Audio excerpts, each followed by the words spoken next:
नमस्कार, power trade में आपका स्वागत है। आपके साथ मैं हूं मानसी दवे और मेरे साथ है मेरी सहयोगी आशीषा अध्वर्यु। और ईटी नाउ स्वदेश के तमाम व्यूअर्स को ईटी नाउ स्वदेश की पूरी टीम की तरफ से अक्षय तृतीया की ढेरों शुभकामनाएं।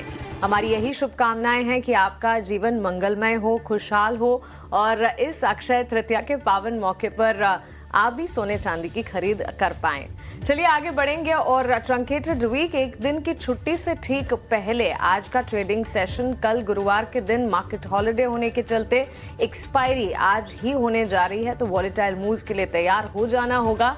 लेकिन शुरुआती संकेत विदेशी बाजार से ठीक ठाक है। गिफ्ट निफ्टी इम्प्लाइड ओपन हरे निशान के साथ हुआ जरूर था, लेकिन इस वक्त लाल निशान में तब्दील होता हुआ नजर आ रहा है। वहीं एशियाई बाजार और साथ ही यूएस के मार्केट से सपोर्ट्स जो हैं वो डेवलप होते हुए जरूर नजर आ रहे हैं। नैस्डैक हो चाहे S&P 500 हो, पिछले कई दिनों की गिरावट जो थी वो गिरावट मानो छटती हुई देखने को मिली है। तो पॉजिटिव स्टांस वहां से गिफ्ट निफ्टी की तरफ से इस वक्त सेंटिमेंट्स जो हैं वो वॉलेटाइल या यूं कहें कि कंसर्न्स डेवलप करते हुए फिलहाल नजर आ रहे हैं। मेरे साथ डिम्पी भी जुड़ गए हैं।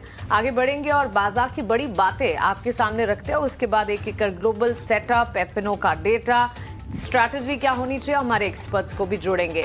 डाउ जोन्स में छठे दिन कल तेजी देखने को मिली। अच्छी मजबूती के बीच क्लोजिंग कल के सत्र में डाउ ने, S&P और नैस्डैक ने दिखाई।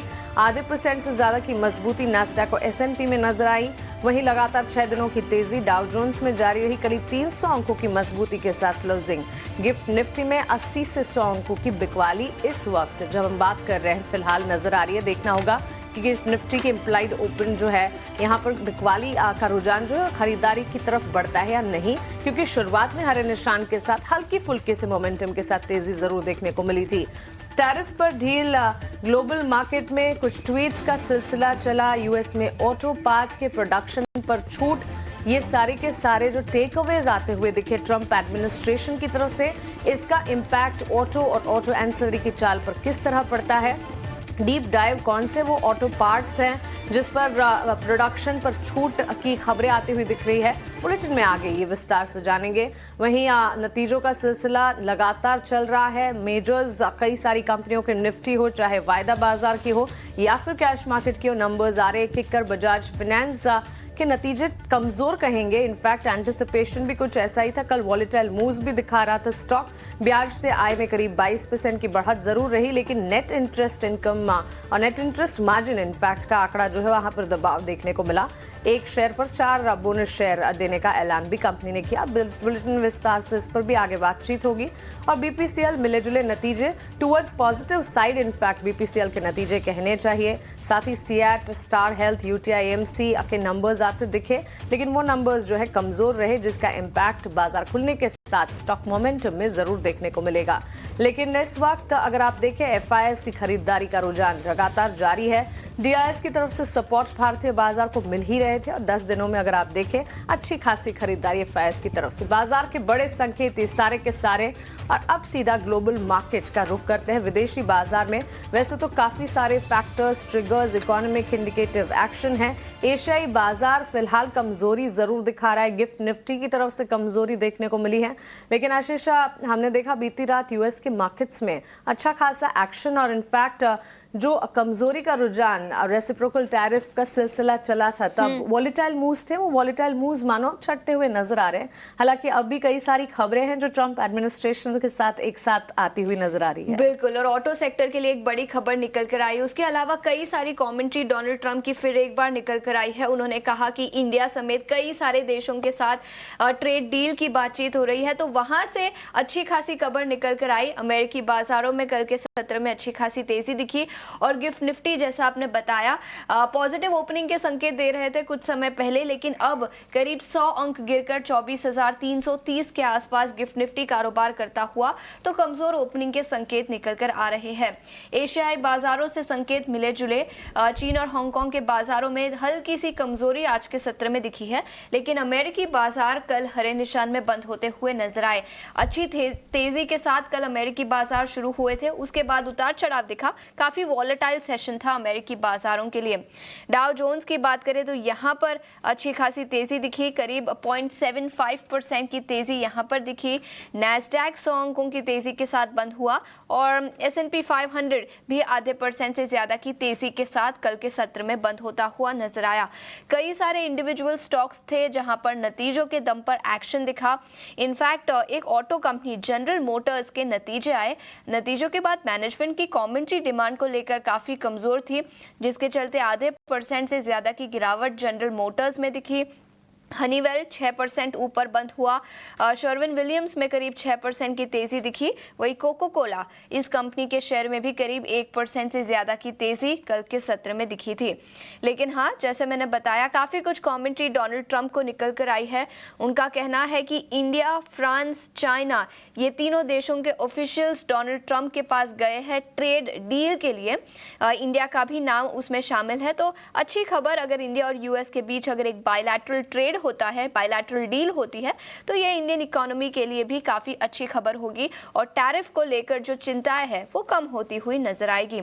इसके अलावा याद रखें, यूएस जॉब पेरोल का डेटा फ्राइडे को आता हुआ नजर आएगा। तो कई सारे मैक्रो ट्रिगर्स जहां पर हमें नजर रखनी चाहिए और दिग्गज कंपनियां एप्पल और माइक्रोसॉफ्ट, इनके नतीजे भी आते हुए नजर आएंगे। तो कमेंट्री क्या निकल कर आएगी उस पर भी हमारी नजर रहेगी। यूरोपियन बाजारों की बात करें तो यहां से मिला जुला कारोबार दिखा। फुट्सी और डैक्स में आधे % से ज्यादा की तेजी कल के सत्र में दिखी, लेकिन कैक ये करीब 0.2% की गिरावट के साथ कल के सत्र में बंद हुआ। तो मिले जुले संकेत एशियाई बाजारों से, मिले जुले संकेत यूरोपियन बाजारों से, लेकिन अमेरिकी बाजार कल हरे निशान में बंद होते हुए नजर आए। लेकिन पिछले कुछ दिनों से कमोडिटी मार्केट में काफी एक्शन दिखा है और आज अक्षय तृतीया भी है। तो सबसे पहले सोने और चांदी पर ही नजर डाल लेते हैं। स्पॉट गोल्ड अच्छी खासी तेजी के साथ आज कारोबार करता हुआ ग्लोबल मार्केट में $3,320 पर आउंस के आसपास, और कल के सत्र में आधे % से ज्यादा की कमजोरी थी, लेकिन आज तेजी के साथ सोना शुरू होता हुआ नजर आया। वही चांदी की बात करें तो यहाँ पर भी $33 पर आउंस के आसपास ग्लोबल मार्केट में। कच्चे तेल की भी बात कर लेते हैं। 3 दिनों से लगातार कच्चा तेल लाल निशान में कारोबार करता हुआ करीब $64 पर बैरल के आसपास ब्रेंट क्रूड। तो यहाँ पर थोड़ी सी नरमी दिखी है। तो ग्लोबल बाजारों से संकेत तो ठीक ठाक नजर आ रहे हैं, लेकिन FII और DII के आंकड़ों पर एक बार नजर डाल लेते हैं। याद रखें, 10वें दिन लगातार कल कैश मार्केट में फॉरेन इंस्टीट्यूशनल इन्वेस्टर्स ने खरीदे शेयर्स। करीब 2400 करोड़ की खरीदारी FIIs ने की, वही DIIs ने भी करीब 1370 करोड़ के शेयर्स खरीदे। तो किस तरह के संकेत FIIs और DIIs के आंकड़े निकल कर आ रहे हैं और पोजीशनिंग में किस तरह के बदलाव दिखे हैं, डिम्पी बताएं किस तरह के संकेत है DIIs और FIIs के आंकड़ों से। Good morning. Good morning Ashisha, good morning Mansi. अगर मार्केट्स में अगर आप देख रहे हैं तो थोड़ा कॉशियस स्टांस तो आपको रखना चाहिए। ये कॉशियस स्टांस ही है, अगर आप उसको रख रहे हैं तो देखो अभी आप थोड़ी देर पहले गिफ्ट निफ्टी को हरे निशान में देख पा रहे थे, एक लाल निशान में आया है ये और 100 पॉइंट नीचे है। देखिए कल एक घटनाक्रम हुआ है मार्केट्स के अंदर, जैसे हम कल हिंट भी कर रहे थे आपको कि विक्स ये बता रहा है कि कल शाम को कुछ ना कुछ होगा ज़रूर। देश के प्रधानमंत्री ने सेना को बोल दिया कि आप ऑपरेशंस की कमान संभाल लीजिए, अपने हिसाब से देखिएगा आपको क्या करना है क्या नहीं करना। इसका मतलब है कि पॉलिटिकल विल हटी है और आर्मी की विल अब आ गई है सामने। और आर्मी आपको पता है कि शांति से तो बैठेगी नहीं, आर्मी को तो गो थ्रू चाहिए था। Go through almost indirectly way में सरकार ने कल दे दिया, इनडायरेक्ट वे में आप कह सकते हैं कि एक मिनट के लिए दे दिया है। तो ये बात तय है कि अगले 1 से 2 दिन में कुछ ना कुछ कार्रवाई आप ज़रूर देखेंगे। ये है पहला पॉइंट जो मार्केट के अंदर अभी भी नर्वसनेस को बता रहा है। और ये इंडिया विक्स चेक एक बार दिखाना स्क्रीन पर, इंडिया विक्स 17.5 का इंडिया विक्स है ना, ये सबको शांति से नहीं बैठने देगा। और ये अभी जब तक ये पहलगाम वाला पूरा मैटर अनफोल्ड नहीं हो जाता तब तक ये डाउन नहीं जाएगा। तो ये 17.5 के आसपास का विक्स है, कल भी 2-2.5% बढ़ा है ये। अब आते हैं दूसरी इंपॉर्टेंट बात पे, आपने FIs का क्वेश्चन उठाया। देखिए FIs उस समय देश के अंदर आ रहे हैं जिस समय अभी ये पहलगाम वाला पूरा मैटर अनफोल्ड होना बाकी है। और आपको यकीन नहीं हो रहा होगा, आप इसको मानिएगा कि पिछले 3 दिन से नॉन स्टॉप उनकी खरीदारी हुई है भारतीय बाज़ारों में। कैश में तो पहले 10 दिन से हो रही है, आपने देखा ही है 15 से 29 हो गया ये।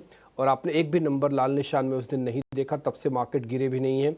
लेकिन अगर आप F&O के पॉइंट ऑफ व्यू से भी देखेंगे तो लॉन्ग पोजीशंस चेक करते हैं, फिर हम ऑप्शंस वगैरह चेक करते हैं वहाँ पे कितना माल भरा है।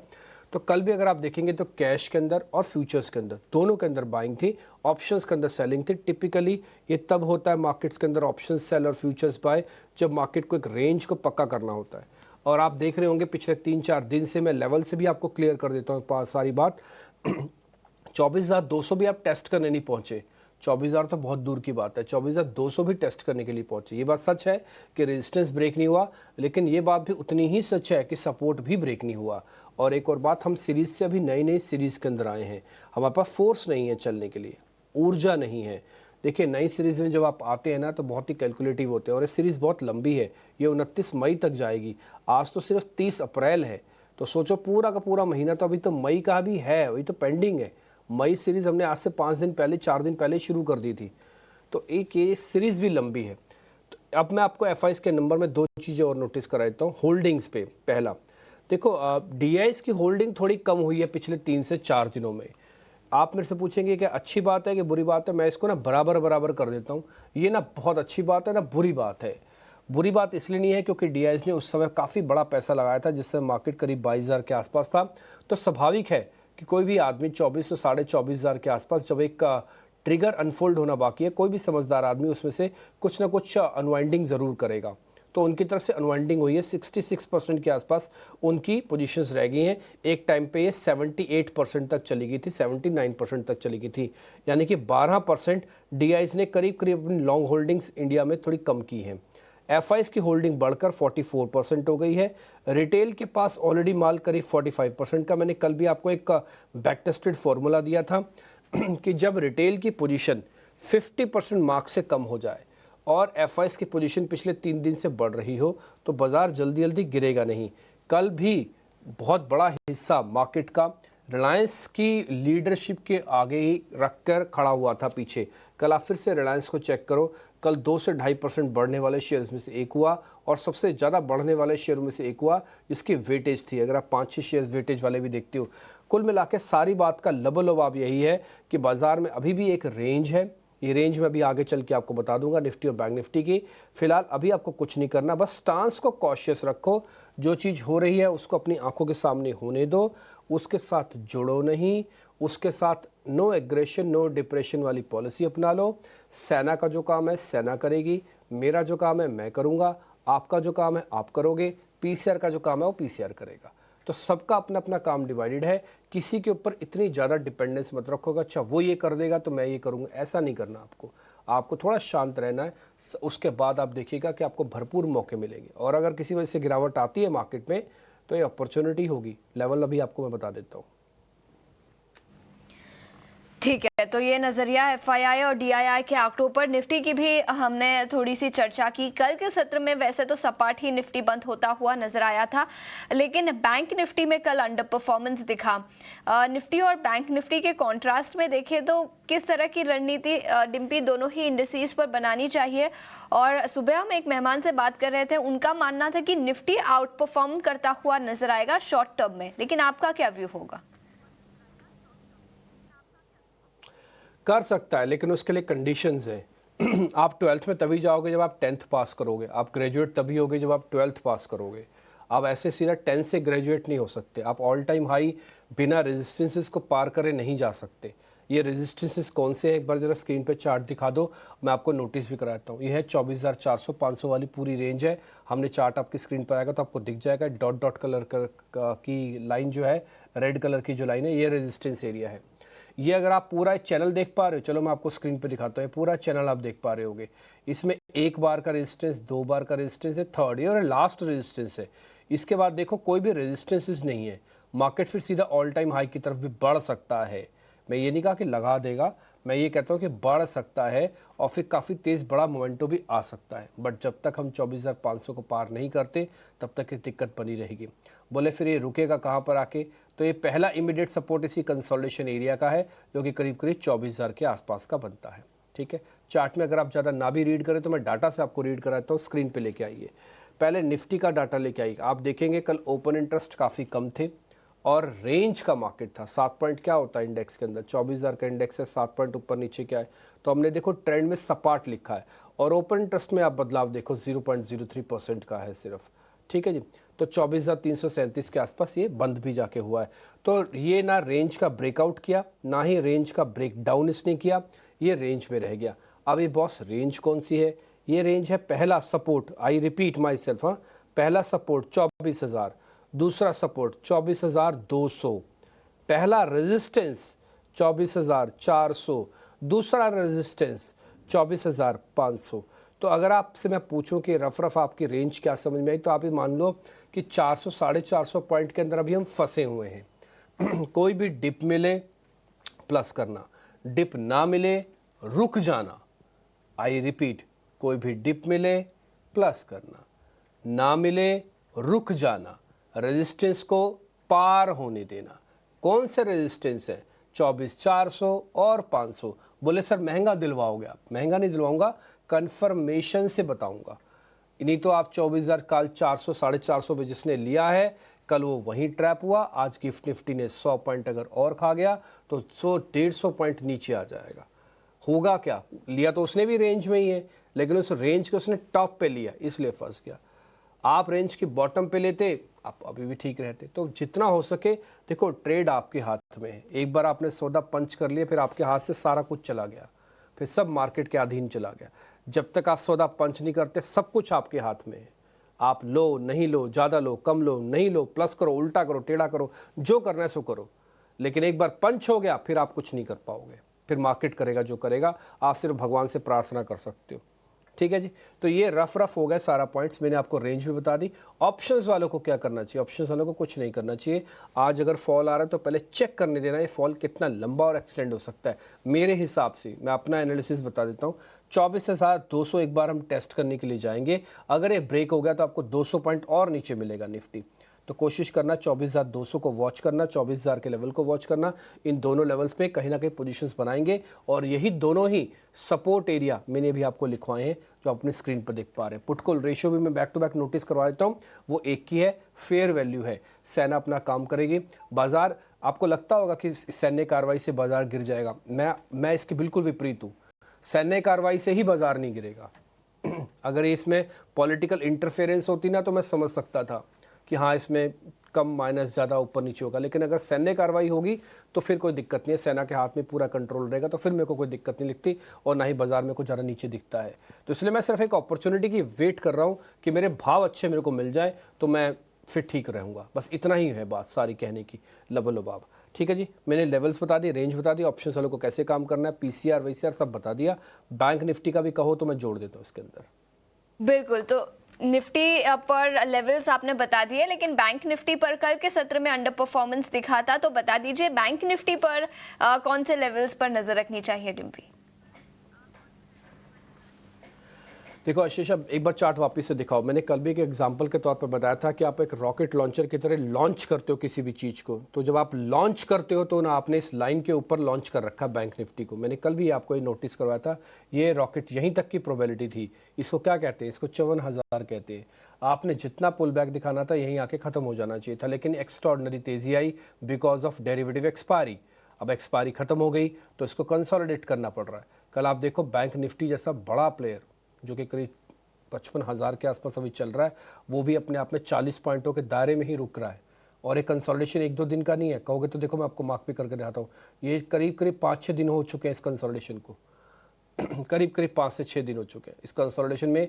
आप देख रहे हो कि सेंस ऑफ अ कन्फ्यूजन आपको साफ साफ दिख रही होगी। इससे पहले कहीं नहीं थी, सारी ग्रीन कैंडल्स, इसमें सेंस ऑफ अ कन्फ्यूजन भी दिख रही है। तो ये बात तो तय है कि बैंक निफ्टी को यहाँ पे आकर थोड़ा समय देना पड़ेगा। ब्रेकआउट या break down, in both the condition में ये ड्रैग करेगा। ड्रैग का मतलब खिंचता जाएगा। ये ब्रेक डाउन होगा कि ब्रेक आउट होगा, ये देखना होगा। तो ब्रेक डाउन कहाँ पे होगा? ब्रेक डाउन तो होगा बहुत 54,000 के लेवल पे, लेकिन वो तो बहुत दूर है जी, वो तो यहाँ से करीब 1300 पॉइंट दूर है। तो इसलिए 54,000 तो आपका हो गया make break level. I repeat, 54,000 is a make break level. एक बार आप उसके नीचे चले जाएंगे तो फिर आप इस ऑर्बिट से निकल जाएंगे जो आपको फ्री प्लेस दे रहा है। फिर आप उसी ऑर्बिट के अंदर आ जाएंगे। इस ऑर्बिट के अंदर रेजिस्टेंस भी है, सपोर्ट भी है, ग्रेविटी भी है, खींचेगे भी, टकराओगे भी, लड़ोगे भी, सब कुछ करोगे। लेकिन फिलहाल अभी आप फ्री हैंड वाले एरिया में हो, इसलिए ये आप जो एंजॉय करना है सो भी कर सकते हो। ये 54,000 मेक ब्रेक लेवल है पहला। इससे पहले कोई और सपोर्ट है सर? हाँ बिल्कुल है, 54,800 वेरी इमीडिएट सपोर्ट। 55,000 और इमीडिएट सपोर्ट। तो S1 S2 दिखा दो स्क्रीन पे, इसको हटा दो। पहला सपोर्ट 55,000, दूसरा सपोर्ट 54,800, ये S2 हो गया। इसके नीचे अगर बाजार चला जाता है फिर रुक जाना, ऊपर आएंगे तो कहाँ पे आके रुकेंगे, 55,500, 55,800, ये आपके रेजिस्टेंस एरिया है। ये रेजिस्टेंस एरिया 55,800, ये उसी लीग को मैं बता रहा हूँ जिस लीग को भी मैंने आपको चार्ट पे दिखा के बताया था रेजिस्टेंस है। ऑप्शंस वालों को क्या करना चाहिए, कुछ नहीं करना चाहिए। ऑप्शंस वालों को थोड़ा वेट एंड वॉच करना चाहिए, अच्छे प्रीमियम्स मिल जाए। कल भी मैंने आपको एक ही स्क्रीन पर कॉल और पुट दोनों गलते हुए दिखाई थी, एक ही स्क्रीन पर दोनों को दिखाया था कि दोनों के पैसे कैसे जा रहे हैं मार्केट के अंदर, क्योंकि मार्केट रेंज में रखता है ना तो दोनों के पैसे जाते हैं।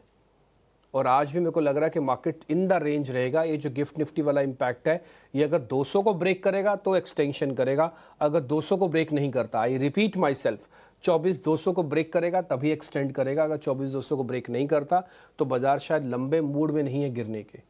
ठीक है जी, ये मैंने रफ आपको सारी कैलकुलेशंस बता दी हैं। मेहमान मेरे साथ अभी जुड़ने लग जाएंगे, मैं उनसे भी बातचीत करके आपके सामने सारा व्यू पॉइंट रख दूंगा। एक दो चीज़ें और हैं, आप पिछले 2 दिन से रिलायंस के पीछे खड़े होकर मार्केट को अच्छे से मैनेज हो रहा था। आज थर्ड डे है कि रिलायंस और चलेगा। 1 मिनट के लिए गिफ्ट निफ्टी को अगर मैं एज इट इज़ ही मान लेता हूँ कि ठीक है अभी 90 पॉइंट हमको गिफ्ट निफ्टी नीचे मिल रहा है, तो मेरे हिसाब से माई एनालिसिस के अंदर तो रिलायंस इंडस्ट्रीज़ आज नहीं चलेगा। रिलायंस इंडस्ट्रीज़ के अंदर आज थोड़ा ठहराव होगा, ये ठहराव प्रॉफिट बुकिंग के फॉर्म में भी आ सकता है। तो इसलिए रिलायंस इंडस्ट्रीज़ ने 2 दिन काफ़ी बड़ा सपोर्ट किया, 6-7% किसी भी बड़े शेयर। क्या ये वैसे ट्रेंड ठीक है, वैसे तो सुपर ट्रेंड है इसका। ये देखो 7 महीने का कंसोलिडेशन है, 2 दिन में गुम नहीं होता, लंबा खिंचता है शेयर। 6-7 महीने से नहीं चला था ये शेयर, तो इसने रिजल्ट्स के साथ ब्रेकआउट किया। लेकिन इसकी भी एक मर्यादा ना, ऐसे नहीं ना रोज़ ही रोज़ 3-3, 5-5% चलता रहेगा, वो भी रिलायंस। तो फिर आप मार्केट को मैनेज कैसे करोगे सारा। तो इसलिए ये सारी चीज़ों पे थोड़ा सा ध्यान रखते हुए मेरा ऐसा मानना है कि शायद आज रिलायंस शायद थोड़ी रेंज में रह सकता है। इसलिए रिलायंस का आज पूरा 100% सपोर्ट मिलेगा मार्केट को, इसमें मेरे को थोड़ा सा मुश्किल लग रहा है। तो ये एक और पॉइंट था जो मैं आपको नोटिस करवाना चाहता था। पुट कॉल रेशियो मैंने आपको दिखा दिया, सारी चीज़ें मैंने रफ आपको बता दी, कैसे ट्रेड करना है ये भी मैंने आपको बता दिया। तो ये रिलायंस का व्यू पॉइंट भी आपके सामने रख दिया। चलिए, तो रिलायंस व्यू पॉइंट यहाँ पर, और रिलायंस इनफैक्ट 2 दिनों की तेजी के बाद आज किस तरह की चाल नजर आती है इस पर खास तौर से फोकस रखना होगा। कल गेंस के साथ वैसे इंडिसेस में शुरुआत होती दिखी, लेकिन गेंस कोलैप्स भी होते हुए नजर आए। और अब एक दिन की छुट्टी से पहले का सेशन आज, तो आज वॉलेटिलिटी रहेगी, लेकिन क्या सुस्त कामकाज भी रहता है या नहीं, इस पर खास नजर रखनी होगी। लेकिन आगे बढ़ेंगे और स्टॉक स्पेसिफिक ढेरों चीजें फोकस रेडार पर हैं। काफी सारे स्टॉक्स नतीजों के दम पर फोकस रेडार पर है, खबरों के चलते फोकस रेडार पर है। अक्षय तृतीया का मौका है तो गोल्ड और सिल्वर की बाइंग होती दिखेगी, और इक्विटी मार्केट पर भी इसका इंपैक्ट ज्वेलरी काउंटर्स पर कैसा पड़ेगा इस पर भी खास नजर रखनी होगी। बैंक्स एंड फाइनेंशियल्स, वैसे तो इस स्पेस की बात पॉजिटिवली ही हम लगातार कर रहे हैं क्योंकि क्वार्टरली अपडेट्स का सिलसिला अच्छा रहा। उसके बाद लगातार जो लार्जर बैंक्स हो चाहे फिर छोटी मेजॉरिटी बैंक्स हो, एक कर जो नंबर्स आए हैं वो नंबर्स भी ठीक ठाक रहे हैं। और बैंक निफ्टी, भले ही कल के सेशन में हमने देखा डाउनफॉल देखने को मिला था, लेकिन वो बैंक निफ्टी ही था जिसने आउट परफॉर्मेंस निफ्टी के मुकाबले वोलेटाइल ट्रेडिंग सेशंस में भी दिखाए हैं।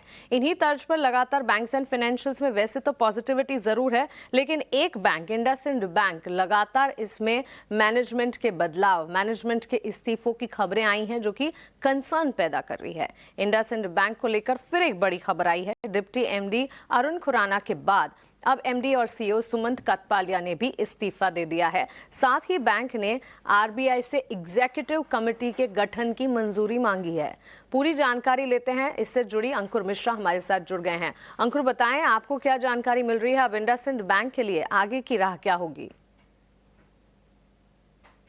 जी हाँ, सूत्र में यही बता रहे हैं कि रिजर्व बैंक ऑफ इंडिया ने बोर्ड से जरूर सफाई मांगी थी कि ये जो डिस्क्रिपेंसी आई है डेरिवेटिव्स पोर्टफोलियो में, यहाँ पर आपको एक्शन लेना पड़ेगा। इनफैक्ट बैंक ने प्रॉमिस भी किया था कि जो भी इंप्लॉइज इन्वॉल्व हैं वहाँ पर एक्शन लिया जाएगा। और उसके बाद हमने देखा है कि सुमंत कथपालिया ने अपना रेजिग्नेशन दिया है। साथ ही जो उनका रेजिग्नेशन लेटर है वहाँ पर साफ साफ लिखा है कि वो मॉरल रिस्पॉन्सिबिलिटी लेते हैं जो भी बैंक में हुआ है, और इसकी वजह से उन्होंने इमीडिएट इफेक्ट से रिजाइन कर दिया। अब देखने वाली बात यह होगी कि ये जो मामला है वो रिजर्व बैंक ऑफ इंडिया के खुद संज्ञान में है, साथ ही जो कमिटी ऑफ एग्जीक्यूटिव्स है जो डे टू डे डिसीजंस लेने वाला है वो रिजर्व बैंक ऑफ इंडिया बहुत ही जल्द मंजूर कर सकता है। और यहां पर यह भी देखने वाली बात होगी कि आगे जाकर बैंक किस तरीके से सक्सेसर ढूंढता है, क्योंकि वो प्रोसेस भी शुरू हो गई थी। सुमंत कथपलिया जी को सिर्फ 1 साल का एक्सटेंशन दिया गया था और बीच में प्रोसेस चलाई जा रही थी कि नेक्स्ट सक्सेसर कौन हो, लेकिन इस बीच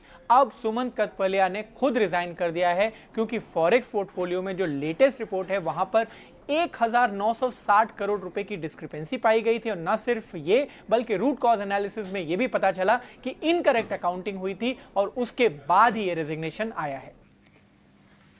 अंकुर, शुक्रिया पूरी डिटेल्स के साथ हमारे साथ जुड़ने के लिए। तो इंडसइंड बैंक के स्टॉक पर हमारी जरूर नजर रहेगी, लेकिन इंडसइंड बैंक के अलावा कई सारे और स्टॉक्स खबरों और नतीजों के दम पर फोकस में रहेंगे।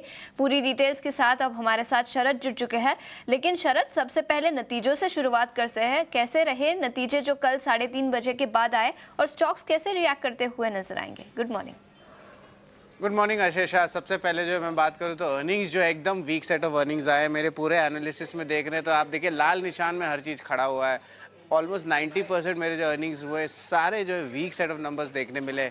सिर्फ एक ही है इंडिया मार्ट जहाँ पे स्ट्रॉन्ग सेट ऑफ नंबर्स आए हैं। बीपीसीएल मिले जुले थोड़े आए हैं, मार्जिन में सरप्राइज आया, लेकिन कमज़ोर में देखिए लिस्ट बड़ा है। बजाज फाइनेंस निफ्टी की कंपनी है, इसके अलावा auto space, auto ancillary spaces, सेआई ऑटोमोटिव, सीएट, स्टार हेल्थ, इन सारे स्टॉक्स में जो आप देखेंगे कि वीक सेट ऑफ नंबर्स आए हैं। यूटीआई एएमसी, प्राज इंडस्ट्रीज और जना स्मॉल फाइनेंस बैंक भी इस लिस्ट में आते हैं। तो आज रेशियो देखिए कितना ज़्यादा स्क्यूड है कमज़ोर नतीजे के तरफ। लेकिन कुछ डिटेल्स भी बात कर लेते हैं कि क्यों इंपॉर्टेंट है डिटेल्स में जाने के लिए। ओवरऑल बजाज फाइनेंस के रिजल्ट्स जो है कमज़ोर आए। नेट इंटरेस्ट इनकम और प्रॉफिट अगर आप स्क्रीन पे देखेंगे तो यहाँ पे जो है ओवरऑल अर्निंग्स जो है नतीजे अनुमान से कम आए हैं। और ओवरऑल FY25 ने कंपनी ने निम्स, क्रेडिट कॉस्ट और प्रॉफिटेबिलिटी तीनों ही क्राइटेरिया को मिस कर गया है। और FY26 में इन्होंने रिटर्न ऑन एसेट्स और रिटर्न ऑन इक्विटी का जो गाइडेंस होता है उसको कम कर दिया है। तो ऑफकोर्स स्टॉक के लिए ये सपोर्टिव नहीं रहेगा। और अगर बजाज फाइनेंस अपने गाइडेंस कट कर रही है तो बाकी छोटे NBFCs को भी, खासकर कि कस्टमर फेसिंग वाले, उनको भी प्रेशर आएगा। BPCL की बात करें तो मिक्स सेट ऑफ नंबर्स आया है। रेवेन्यू पैट जो है एनालिस्ट एस्टिमेट से कम आया है, लेकिन मार्जिन आप देख रहे हैं वहाँ पे अच्छी मूवमेंट ज़रूर आई है। तो ओवरऑल BPCL के नतीजे रिफाइनिंग सेगमेंट में अगर अच्छा परफॉर्मेंस देने के बावजूद मिक्स आया है। सीएट की बात करें तो कमज़ोर नतीजे आए हैं। मार्जिन्स में लगभग 170 बेसिस पॉइंट्स का ईयर बेसिस पे दबाव आया है। हालांकि क्रूड में भारी गिरावट आई है और जो क्रूड डेरिवेटिव्स होती है जो टायर लेता है उसमें भी जो आगे जाते हुए थोड़ी मार्जिन इंप्रूवमेंट आ सकती है, लेकिन रिप्लेसमेंट डिमांड उतना नहीं बढ़ा है। इंडिया मार्ट इंटरमेश सारे पैरामीटर में बहुत स्ट्रॉन्ग नंबर्स आए, ऑपरेशनली भी बहुत स्ट्रॉन्ग नंबर्स आया है। तो आज का आप कह सकते हैं धमाका अर्निंग्स भी है ये। स्टार हेल्थ इंश्योरेंस की बात करें तो पैट का आंकड़ा देख रहे हैं छोटा होगा। इंश्योरेंस क्लेम जो होता है लगातार मार्च क्वार्टर में देखा जाता है हिस्टोरिकली ज़्यादा होता है, तो इस बार ज़्यादा देखने भी मिला है और अदर एक्सपेंसेस भी बढ़ा, इसलिए पैट का आंकड़ा देखिए इतना छोटा आपको दिख रहा है स्क्रीन पे। यूटीआई एएमसी यहाँ पे जो है कमज़ोर नतीजे आए हैं और बाकी सारे एएमसी स्टॉक्स में भी मार्च के वॉलेटिलिटी के कारण जो है एक टाइप से गिरावट देखने मिला है। जना स्मॉल फाइनेंस बैंक यहाँ पे एसेट क्वालिटी में हल्की इंप्रूवमेंट है, बट ओवरऑल नतीजे जो है कमज़ोर हैं, खास करके नेट इंटरेस्ट इनकम और पैट जो एनालिस्ट एस्टिमेट से कम आया है। प्राज इंडस्ट्रीज़ यहाँ पे सारे पैरामीटर्स जो है वीक आए हैं और याद रखिए इनका एक्सपोर्ट का भी बिजनेस है मशीनरी का यूएस मार्केट्स में, जहाँ पे वॉलेटिलिटी आई है और उसके कारण एक्सपोर्ट्स भी कम हुए हैं। तो ये अहम स्टॉक्स है जो खबरों वाले शेयर्स जो है जो अर्निंग्स वाले हैं उसको लेके आज इम्पैक्ट पाएगा, लेकिन लार्जली अशेषा सब वीक सेट ऑफ नंबर्स आए हैं। बिल्कुल कमजोर नतीजे आए हैं। इंडिया मार्ट, इंटरमेश ये एक ही कंपनी है जिसके नतीजे काफ़ी अच्छे रहे। शरद शुक्रिया पूरी डिटेल्स के साथ हमारे साथ जुड़ने के लिए। लेकिन किरण जानी अब हमारे साथ जुड़ चुके हैं। किरण सर गुड मॉर्निंग।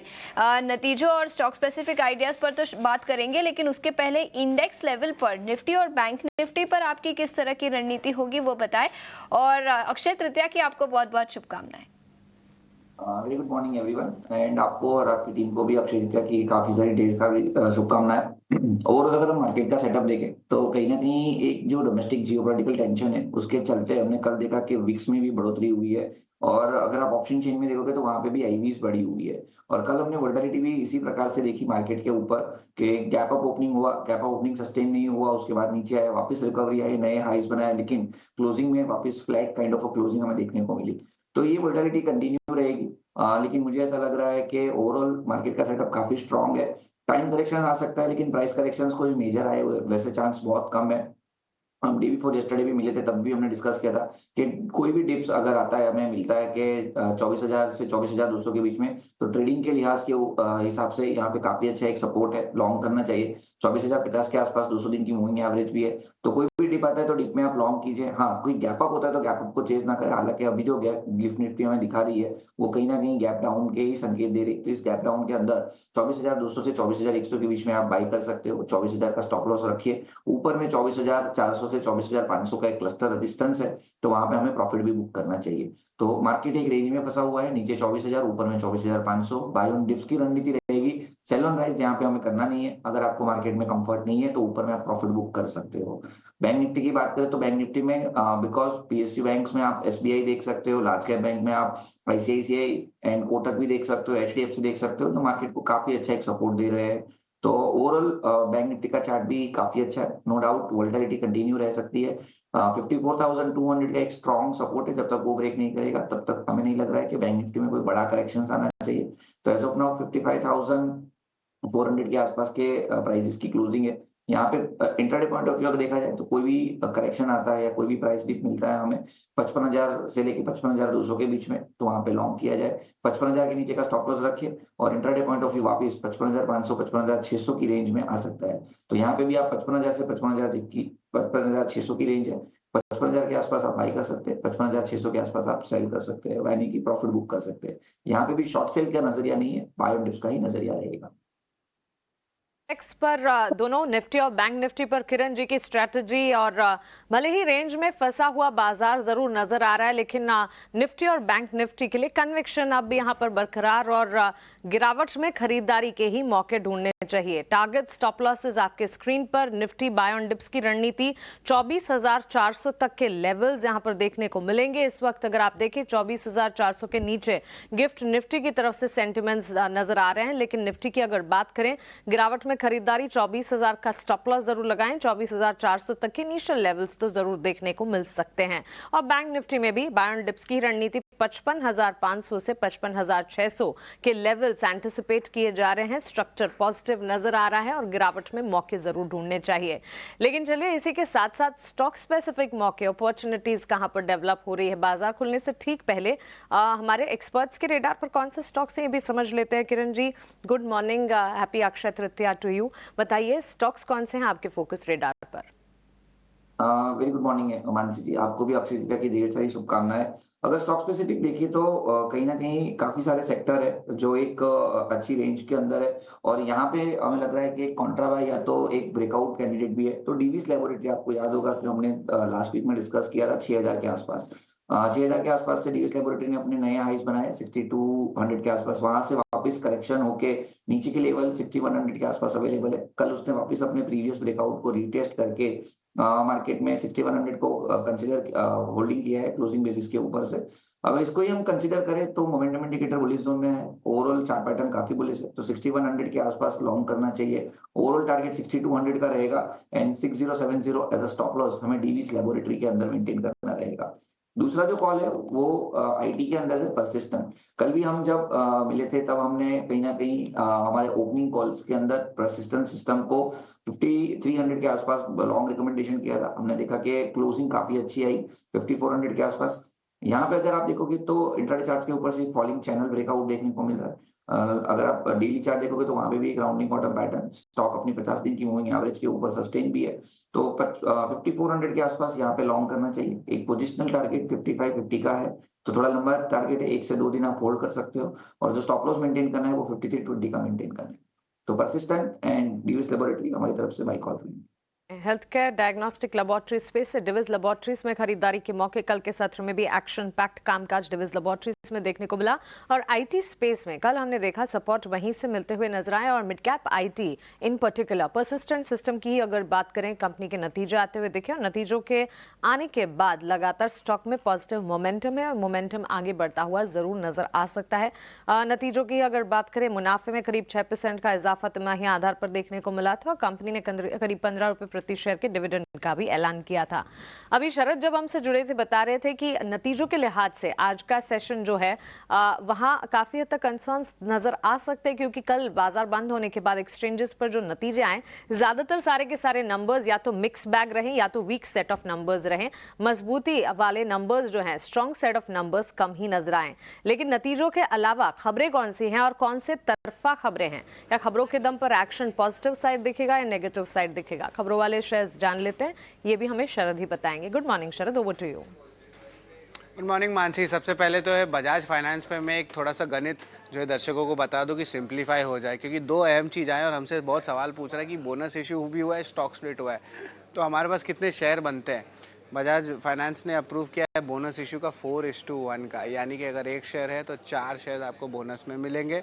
और स्टॉक स्प्लिट का किया, अगर आपके पास एक शेयर है तो स्टॉक स्प्लिट होगा तो आपको 2 शेयर मिलेंगे। अब इसका जो गणित है ये मैं आपको समझा देता हूँ। अगर आपके लगभग 100 शेयर्स हैं तो ओवरऑल इन दोनों चीज़ को मिला के आपके पास लगभग आप कह सकते हैं कि 1000 शेयर हो जाएंगे। और जो प्राइस आप देख रहे हो स्क्रीन पे 9000 का, वो भी स्प्लिट होगा और यहाँ पे जो है 900 रुपीज़ पर शेयर का जो है स्प्लिटिंग देखने मिलेगा आपको। तो ये ओवरऑल जो है मैथ्स पढ़ रहा है। अगर आप एक शेयर है तो आपके पास 10 शेयर हो जाएगा इन दोनों चीज़ को मिला के। टाइटन और ज्वेलरी स्टॉक्स पे भी नज़र रखिएगा। आज एक बहुत ऑस्पिशियस डे है, अक्षय तृतीया है आज, तो यहाँ पे सेंटिमेंटली पॉजिटिव रहता है ज्वेलरी स्टॉक्स के लिए। SBI का 3 मई को बोर्ड मीट है जहाँ पे फंड रेज पे जो है कंपनी विचार करने वाली है। फार्मा स्पेसिफिक जो है 3 अहम न्यूज़ है जो मैं आपको स्क्रीन पे दिखाऊंगा। स्ट्राइड्स फार्मा में US आर्म को 4 अप्रूव्ड NDAs मिले हैं। नॉस्ट्रम लैबोरेटरीज के लिए स्टॉक के लिए क्या है, पॉजिटिव है। एलेम्बिक फार्मा, उनकी जो गुजरात की ऑन्कोलॉजी प्लांट है वहाँ पे EIR के जो सर्टिफिकेशन है US FDA द्वारा मिला है, इसका इम्पैक्ट क्या है, ये भी पॉजिटिव है। ग्लेनमार्क फार्मा की बात करें तो कंपनी की एक क्लैरिफिकेशन आई है। जो CDSO जो आपकी ड्रग अथॉरिटी है भारत की, उन्होंने कुछ बोला था कि कुछ ड्रग्स में इश्यूज़ हैं, स्पूरियस हैं, जो उसका डेफिनेशन आता है, पर कंपनी ने कहा है कि ऐसे जो है रिपोर्ट कंपनी के पास नहीं आए। तो एक टाइप से सफाई आया है, क्लैरिफिकेशन आया कंपनी का, नेट न्यूट्रल इम्पैक्ट। लेकिन आखिर में प्रेस्टीज एस्टेट्स पे भी नज़र रखिएगा। इनका ये सबसे पहला अप्रूवल NCR में मिल चुका है रेरा का, इनके इंदिरापुरम प्रोजेक्ट में, और लगभग 9000 करोड़ का ग्रॉस डेवलपमेंट वैल्यू का ये प्रोजेक्ट है।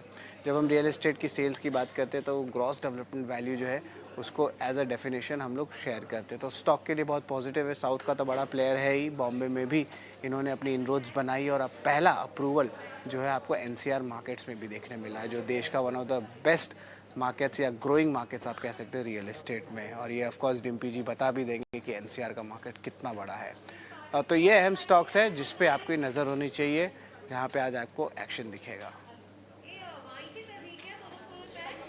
नहीं, बात शरद आप बिल्कुल ठीक कह रहे हैं। जो प्रेस्टीज का ये एस्टेट का जो नया प्रोजेक्ट आ रहा है, ये एक्चुअली में मेरठ रोड पे है। और ये आप इससे अंदाज़ा लगा सकते हैं कि अगर आपको इंडिया गेट पहुंचना है या आपको निज़ामुद्दीन पहुंचना है, जो कि बिल्कुल centre of the heart of the Delhi है, तो आप 20 मिनट में पहुंच जाएंगे। और इसके रेट भी आगे, वैसे मैं आपको बता दूं 12,000 रुपये स्क्वायर फीट का रेट है। अदर खर्चा मिला के करीब 13,500 रुपये स्क्वायर फीट के रेट आएंगे। और बिडिंग प्रोसेस भी शुरू हो गई है। ये दिल्ली NCR में इनका पहला प्रोजेक्ट है। इससे पहले कहीं और लेके आना चाहते थे, अप्रूवल नहीं आई, फिर ये यहाँ पे लेके आए। और ये मेगा प्रोजेक्ट्स हैं, करीब 900 करोड़ रुपया लगा रहे हैं इसके अंदर। और इसकी जो फेज़ 1 इन्होंने रेरा का अप्रूवल लेके लॉन्च किया है। प्रेस्टीज एस्टेट, कल भी हमने इसके बारे में जिक्र किया था, परसों भी जिक्र किया था। और क्योंकि हमारे पास ये काफ़ी हद तक आंकड़ा था और एक खबर भी थी कि इनको 2 दिन में रेरा आ जाएगा, इसलिए मैंने बार बार इस स्टॉक के बारे में आपको थोड़ा नोटिस भी करवाया। अभी क्या करना चाहिए जब ये खबर मार्केट में भी आ गई है और ये न्यूज़ भी है, एक बार आप चेक करेंगे करण सर प्रेस्टीज एस्टेट?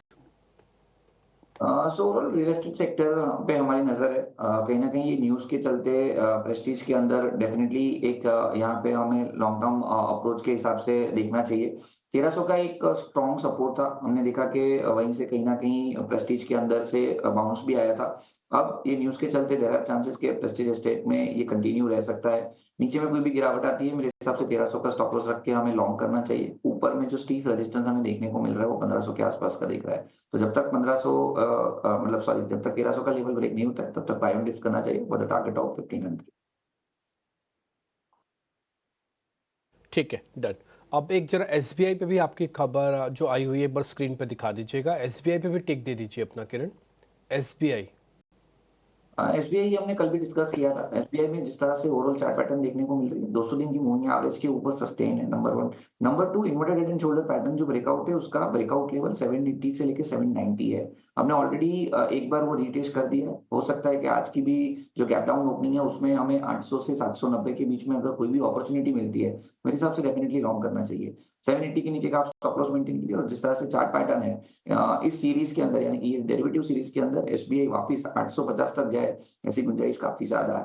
तो रिस्क रिवॉर्ड रेशियो फेवरेबल है। 800 से लेके 790 या तो 790 से लेके 810 के बीच में ये 20 रुपए की जोन जो है वो एक्यूमुलेशन जोन है। आप keep accumulating with the stop loss of 780 for the target of 850। ठीक है, तो ये नजरिया एसबीआई पर, लेकिन आईटी सेक्टर के कुछ स्टॉक्स पर भी आपकी राय जानना चाहेंगे। आईटी इंडेक्स 3 हफ्ते के ऊपरी स्तर पर कल बंद होता हुआ नजर आया। 1% से ज्यादा की तेजी यहां पर दिखी। और कुछ इंडिविजुअल स्टॉक्स की बात करें तो एलटीआई, माइंट्री और टेक महिंद्रा, ये दोनों स्टॉक्स आईटी इंडेक्स के टॉप गेनर्स में कल के सत्र में शामिल थे। एलटीआई माइंट्री 2 से 2.5% की तेजी के साथ कल बंद हुआ था और टेक महिंद्रा में भी अच्छी खासी तेजी दिखी थी। दोनों ही स्टॉक्स पर किरण सर आपकी क्या राय होगी? पहले तो अगर एलटीआई माइंट्री की बात करें तो disclaimer point of view already हमारे पोर्टफोलियो के अंदर है और हमारे क्लाइंट्स के पास भी है। एलटीआई माइंट्री की अगर ओवरऑल चार्ट पैटर्न की बात करूं तो एक inverted head and shoulder pattern breakout है। 20 दिन की मूविंग एवरेज के ऊपर सस्टेन है और कल का जो क्लोजिंग है वो डेफिनेटली कंसीडर किया जाएगा ये ब्रेकआउट का। अब आज की गिरावट है तो चांसेस रहेगा कि नीचे में आपको 4500 4400 के बीच में अगर अपॉर्चुनिटी मिलती है तो ग्रेट अपॉर्चुनिटी, आपको लॉन्ग करना चाहिए। एक पोजिशनल स्टॉप लॉस 4300 के नीचे का मेंटेन कीजिए। ऊपर में 4650 या 4660 का एक स्टीफ रेजिस्टेंस है जो उसकी 50 दिन की मूविंग एवरेज भी है। जैसे ही वो लेवल क्रॉस करेगा 5000 तक के लेवल आपको एलटीआई माइंट्री के अंदर दिख सकते हैं। तो काफी स्ट्रॉन्ग पोजिशनिंग है मेरे हिसाब से। जिनके पास है उनको होल्ड रखना चाहिए। और आज अगर गैप डाउन ओपनिंग में कोई भी अपॉर्चुनिटी मिलती है तो डेफिनेटली नीचे के लेवल पे एक्यूमुलेट करना चाहिए। मैं टेक महिंद्रा की बात करूं तो टेक महिंद्रा में भी सिमिलर पैटर्न है। एक राउंडिंग बॉटम पैटर्न, साथ ही साथ 50 दिन की मूविंग एवरेज के ऊपर यहाँ पे स्टॉक क्लोज हो चुका है। तो ये एक पॉजिटिव पॉइंट है। तो यहाँ पे भी कोई भी गिरावट आती है लॉन्ग करना चाहिए। 1400 का एक्स्ट्रा स्टॉप लॉस रखिए। और ऊपर में जिस तरह की चार्ट पैटर्न है 1600 तक की रेंज में मुझे लग रहा है कि टेक महिंद्रा आना चाहिए। डिप्स की रणनीति टेक महिंद्रा पर और एलटीआई माइंट्री पर भी नजरिया पॉजिटिव, लेकिन आईटी सेक्टर से एक और स्टॉक पर आपकी राय लेना चाहेंगे। एचसीएल टेक अंडर परफॉर्मर रहा है। वीक टू डेट बेसिस पर देखें तो करीब 0.5% की गिरावट यहां पर कल और परसों के सत्र को मिलाकर दिखी है। एचसीएल टेक पर क्या आपका व्यू पॉजिटिव होगा? एचसीएल टेक की अगर हम बात करें तो यहाँ पे स्टॉक 50 दिन की मूविंग एवरेज के आसपास हावर हो रहा है। एक गैप अप ओपनिंग हमने लास्ट वीक में देखी थी, उसका जो सपोर्ट है उस सपोर्ट के साथ और 50 दिन की मूविंग एवरेज, ये 2 सपोर्ट है। साथ ही साथ देखोगे तो 3-4 दिन से जो गिरावट आ रही है उसमें कुछ खास वॉल्यूम नहीं है। तो देयर आर चांसेस कि यहाँ से हम एक रिवर्सल देख सकते हैं। तो करंट मार्केट प्राइस से या कोई भी डिप आता है लॉन्ग करना चाहिए। एक पोजिशनल या तो स्ट्रिक्ट स्टॉप लॉस जो हमें मेंटेन करना है वो 1530 का मेंटेन करना है। अगर 1530 का लेवल ब्रेक होगा तो चांसेस ये 1490 1480 तक जा सकता है। तो एज ऑफ नाउ 1530 के स्टॉप लॉस के साथ बाय ऑन डिप्स की सलाह रहेगी। और ऊपर में 1650 1660 तक के टारगेट हमें एचसीएल टेक्नोलॉजी में देखने को मिलेंगे। ओवरऑल मुझे लग रहा है कि आईटी सेक्टर के अंदर यहाँ से एक बाउंस डेफिनेटली देखने को मिलेगा। आपने आईटी इंडेक्स की बात की थी तो आईटी इंडेक्स के अंदर भी आप देखोगे तो इंट्राडे पॉइंट ऑफ व्यू एक cup and handle pattern breakout है। 20 दिन की मूविंग एवरेज के ऊपर स्टॉक ट्रेड कर रहा है। और प्रीवियसली जब ये इंडेक्स गिरने का स्टार्ट हुआ था तो 35,800 35,900 के आसपास एक सपोर्ट लेके इंडेक्स ने 3800 तक का एक बाउंस बैक दिया था। नाउ अगेन कल की क्लोजिंग आप देखोगे तो 3590 के ऊपर है। तो there are very good chances कि निफ्टी आईटी यहाँ से वापस एक बार 37-3800 तक की एक रैली देख सकता है, जिसमें मिड कैप आईटी और लार्ज कैप आईटी दोनों परफॉर्मेंस दे सके। तो डेफिनेटली आईटी ओवरऑल हमारा प्रेफर्ड काउंटर। ठीक है, तो आईटी सेक्टर पर नजरिया पॉजिटिव, प्रिफर्ड लॉन्ग की सलाह यहां पर आती हुई। तो आईटी सेक्टर के सभी स्टॉक्स में याद रखें कल के सत्र में आउट परफॉर्मेंस दिखा था।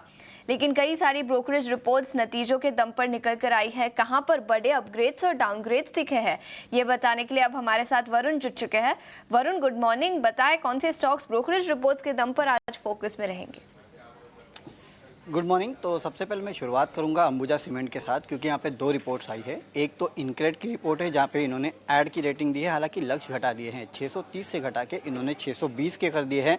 इनका कहना है कि जो कॉस्ट सिनर्जीज है और जो प्राइसिंग है उसके चलते आपको ओवरऑल प्रॉफिटेबिलिटी है वो काफ़ी अच्छी देखने मिली है, और ऑर्गेनिक वॉल्यूम जो है उसमें अच्छी खासी आपको ग्रोथ देखने मिली है। FY26-27 के एबिटा मार्जिन जो है उसको ये यहाँ पे अपने क्या है मेंटेन भी कर रहे हैं, लेकिन हाँ हल्की फुल्की प्राइस टारगेट में इन्होंने कटौती की है क्योंकि काफ़ी सारे एडजस्टमेंट्स हैं नतीजों में। दूसरा अंबुजा नुआमा की रिपोर्ट यहाँ पे रिटेन कर रही है बाय का कॉल, लेकिन प्राइस टारगेट बढ़ा दिया है, 676 से बढ़ा के 694 का किया है। इनका कहना है कि इंडस्ट्री के मुकाबले अच्छे वॉल्यूम देखने मिले हैं और रियलाइजेशन जो है सीक्वेंशली काफ़ी अच्छा इंप्रूवमेंट यहाँ पे देखने मिला है। केपेक्स प्रोग्राम जो है वो ऑन ट्रैक है और ये अनुमान लगा रहे हैं कि आगे चल के वॉल्यूम और प्राइसिंग जो है इस कंपनी की इंडस्ट्री से बेहतर रह सकती है। अब बात करते हैं ट्रेंड की, तो यहाँ पे नुआमा की रिपोर्ट है, खरीदारी की सलाह है, हालांकि प्राइस में इन्होंने थोड़ी बहुत कटौती की, कोई बड़ी कटौती नहीं है, 6,662 से काट के 6,224 का किया है। इनका कहना है कि जो स्टोर एडिशन है गाइडेंस के मुकाबले अच्छा था, मार्जिन जो है वो अच्छे थे, लेकिन जो लाइक टू लाइक ग्रोथ है उसके मुकाबले अगर आप देखेंगे वो जो था थोड़ी ठंडी थी और उसके मुकाबले मार्जिन्स ने आउट परफॉर्म किया है, ये इनका कहना है। और इनका कहना है कि FY26-27 की जो रेवेन्यूज़ है उसको ये थोड़ा बहुत ट्विक कर रहे हैं, 2 से 1%, मुनाफे को 9 से 11%, इसके लिए अपने प्राइस टारगेट काटे हैं। लेकिन कोटक ने रेड्यूस का कॉल दिया, प्राइस टारगेट बढ़ा दिया है, 5,150 से बढ़ा के 5,250 का किया है। बेसिकली रोल फॉरवर्ड कर रहे हैं अपने टारगेट्स को, इसके लिए यहाँ पे बढ़ाया है। इनका कहना है कि मार्जिन जो है वो एक सरप्राइज था, हालांकि कैश जनरेशन जो है उससे ये ज़्यादा खुश नहीं है इस कंपनी के, और इसके लिए FY26-27 की जो अपने एस्टिमेट्स है उसको करीब 2% से ट्रिम कर रहे हैं, यानी कि कम कर रहे हैं। और इनका कहना है कि कंपनी 70 टाइम्स FY27 के पी पे ट्रेड करता है, जो कि इनको थोड़ा महंगा लगता है। UTI AMC नुआमा की रिपोर्ट है, खरीदारी की सलाह है, टारगेट बढ़ाया है, 1180 से बढ़ा के 1270 का किया है। इनका कहना है कि अदर इनकम जो है वो थोड़ी म्यूटेड थी, इसके लिए मुनाफा जो है वो थोड़ा कम आया है। मार्केट शेयर जो है वो अभी भी इस कंपनी का थोड़ा बहुत वीक है, लेकिन हाँ आगे के ग्रोथ प्रोस्पेक्ट्स है, इसके लिए यहाँ पे जो ओवरऑल टारगेट है वो बढ़ाया गया है। इंडिया मार्ट नुआमा की रिपोर्ट है, यहाँ पे रेड्यूस का कॉल है, हालांकि प्राइस टारगेट यहाँ पे बढ़ा दिया गया है, 1970 से बढ़ा के 2100 का किया है, लेकिन ये करंट मार्केट प्राइस है आप देखिएगा नीचे है।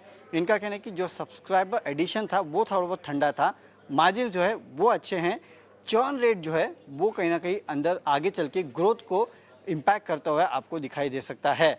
ओवरऑल नतीजे जो है वो इन लाइन विथ एस्टिमेट थे, लेकिन ये अपने FY26-27 के EPS एस्टिमेट को जो है वो बढ़ा रहे हैं 7 से 7.25% के आसपास, क्योंकि मार्जिन्स जो है वो अच्छे रहेंगे और इनका मानना है कि अदर इनकम में आगे आपको और बढ़ोतरी देखने मिलेगी, इसके लिए प्राइस टारगेट बढ़ाया गया है। हालांकि अभी भी आप देखिए रेड्यूस का कॉल है और करंट मार्केट प्राइस के नीचे इनका प्राइस टारगेट है। राइट वरुण, शुक्रिया आपका हमारे साथ जुड़ने के लिए और ये सारी ब्रोकरेज रिपोर्ट्स हमें बताने के लिए। और बात तो सही है, रिजल्ट के अगर स्कोर कार्ड लेकर आएँ तो आज इनफैक्ट इंडिया मार्ट एकमात्र ही है कंपनी जिसके numbers strong set of numbers देखने को मिले हैं। हालांकि इस पर भी इस वक्त मक्वायरी की जो रिपोर्ट है, ब्रोकरेजेस की रिपोर्ट जो आती हुई इंडिया मार्ट पर देखने को मिली है, और साथ ही स्टॉक में मूवमेंट आज किस तरह का बनता है इस पर खास नजर रहेगी। लेकिन इंडिया मार्ट के नंबर्स जो हैं वो काफ़ी पॉजिटिव देखने को मिले।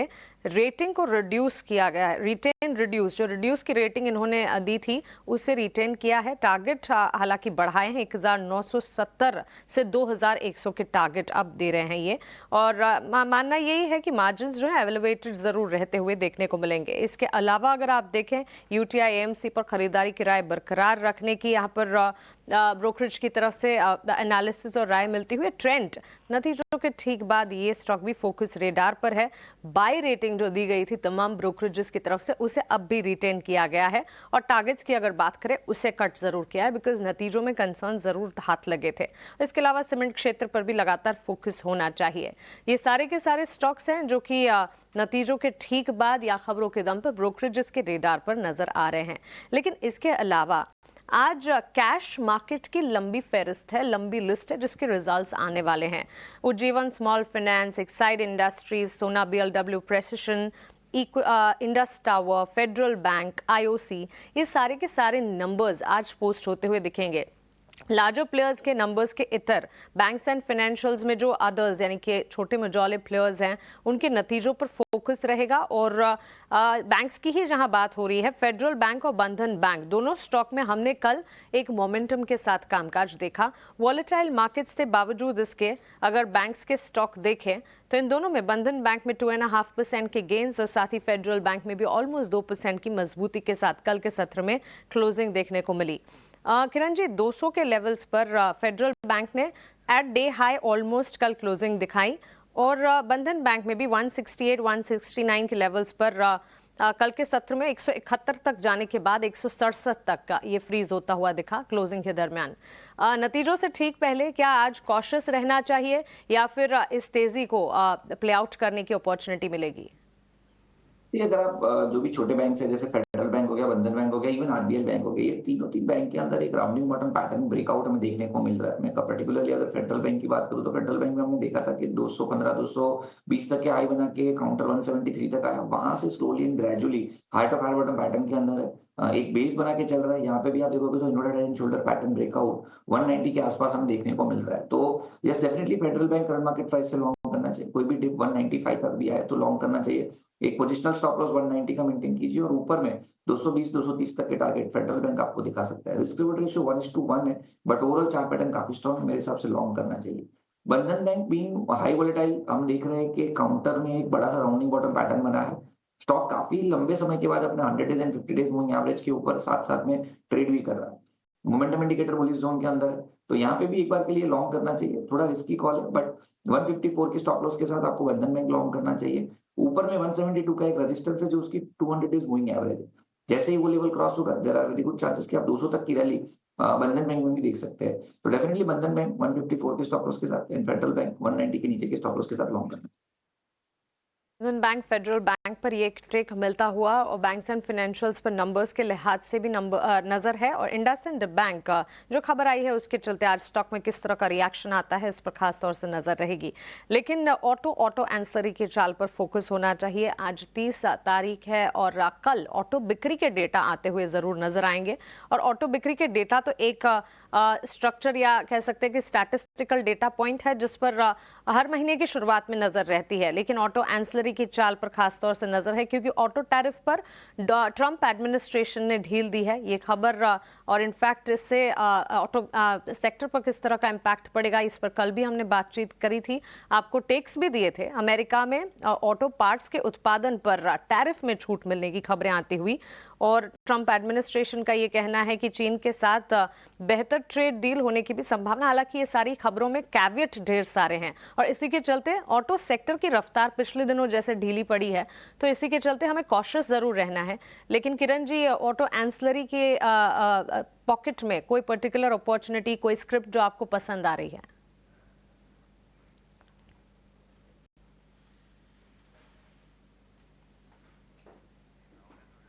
किरण जी, ऑटो एंसलरी पर आप ही से राय चाहिए। ऑटो एंसिलरीज या तो ऑटो की बात करें तो जिस प्रकार से अभी आरबीआई ने रेट कट किए तो डेफिनेटली मुझे लग रहा है कि कहीं ना कहीं ऑटोस के अंदर एक अच्छी तेजी आनी चाहिए। दूसरी तरफ ऑटो एंसिलरीज की अगर हम बात करें तो अगर ऑटो के अंदर तेजी आती है तो डेफिनेटली वो कहीं ना कहीं एक ऑटो एंसिलरीज के अंदर ट्रांसलेट होती है। तो ऑटो एंसिलरीज एंड टायर, ये दोनों सेगमेंट के अंदर हमें लग रहा है कि एक बार के लिए ध्यान देना चाहिए, not only for the auto ancillaries. तो ऑटो एंसिलरीज में मदरसन संवर्धन मदरसन हमें काफी अच्छा लग रहा है। यहाँ पे एक अच्छा खासा बेस बनाया हुआ है, एक फ्लैट हॉरिजॉन्टल ट्रेंड लाइन 130 की थी, उसके ऊपर स्टॉक मल्टीपल टाइम क्लोजिंग दे चुका है। नो डाउट 140 के आसपास उसके 100 डेज मूविंग एवरेज का रेजिस्टेंस है, लेकिन मोमेंटम इंडिकेटर बुलिश जोन के अंदर ट्रेड कर रहा है। तो यहाँ पे जब तक ये स्टॉक 130 के ऊपर एक बार के लिए लॉन्ग करना चाहिए। एक पोजिशनल स्टॉप लॉस 130 के नीचे का आप मेंटेन कीजिए और ऊपर में 150 155 तक की टारगेट आपको देखने को मिल सकते हैं। दूसरा, टायर स्टॉक्स के अंदर हमें सीएट काफी अच्छा लग रहा है, तो सीएट के ऊपर भी आप ध्यान रख सकते हो। जब तक नीचे में 3000 का लेवल ब्रेक नहीं होता तब तक आप लॉन्ग कर सकते हो, और अगर 3000 का लेवल ब्रेक नहीं हुआ तो ऊपर में 3300 तक के लेवल्स आपको सीएट में भी देखने को मिल सकते हैं। ओके, तो चलिए tyre stocks, auto ancillary pack, ये भी फोकस रेडार पर है और ऑटो बिक्री के डेटा से ठीक पहले हम अनुमान भी आपके सामने रखेंगे। ऑटो बिक्री, ऑटो सेल्स के डेटा कैसे आ सकते हैं, कल आएंगे ये डेटा, और उससे ठीक पहले खबर के चलते भी ग्लोबल कनेक्ट भी अब इस सेक्टर के साथ जुड़ता हुआ नजर आ रहा है, जिस पर खास तौर से नजर रखनी होगी। ऑन दिस नोट फिलहाल एक छोटे से ब्रेक के लिए हम रुक रहे हैं। ब्रेक के उस पार जब वापस लौटेंगे मार्केट्स लाइव में चर्चा जारी रहेगी, आप बने रहिए। टिक्स तो आना शुरू हो गए इंडिकेटिव्स के, हालांकि थोड़ा सेटल हो जाए उसके बाद इसके बारे में ज़्यादा चर्चा हो पाएगी। लेकिन कुल मिला के आज का अगर सेशन देखना चाहें आप, तो शायद फिर से एक रेंज का सेशन रहेगा। एक तो कल छुट्टी है मार्केट की, आपको मालूम है, महाराष्ट्र डे के कारण, और थोड़ा थोड़ा रेंज के अंदर इसलिए भी बाजार है। आपको आप गिफ्ट निफ्टी भी चेक कर लीजिए, विक्स भी चेक कर लीजिए, दोनों ना आपस में एक दूसरे की रिस्पेक्ट कर रहे हैं और कुछ भी नहीं है। गिफ्ट निफ्टी ये बताना चाहता है कि फ़िलहाल अभी हम थोड़ा रेंज में बॉटम को छुएं, और विक्स भी ये अलाउ कर रहा है कि भाई पहलगाम वाली खबर का थोड़ा एक अनफोल्डिंग आ जाए।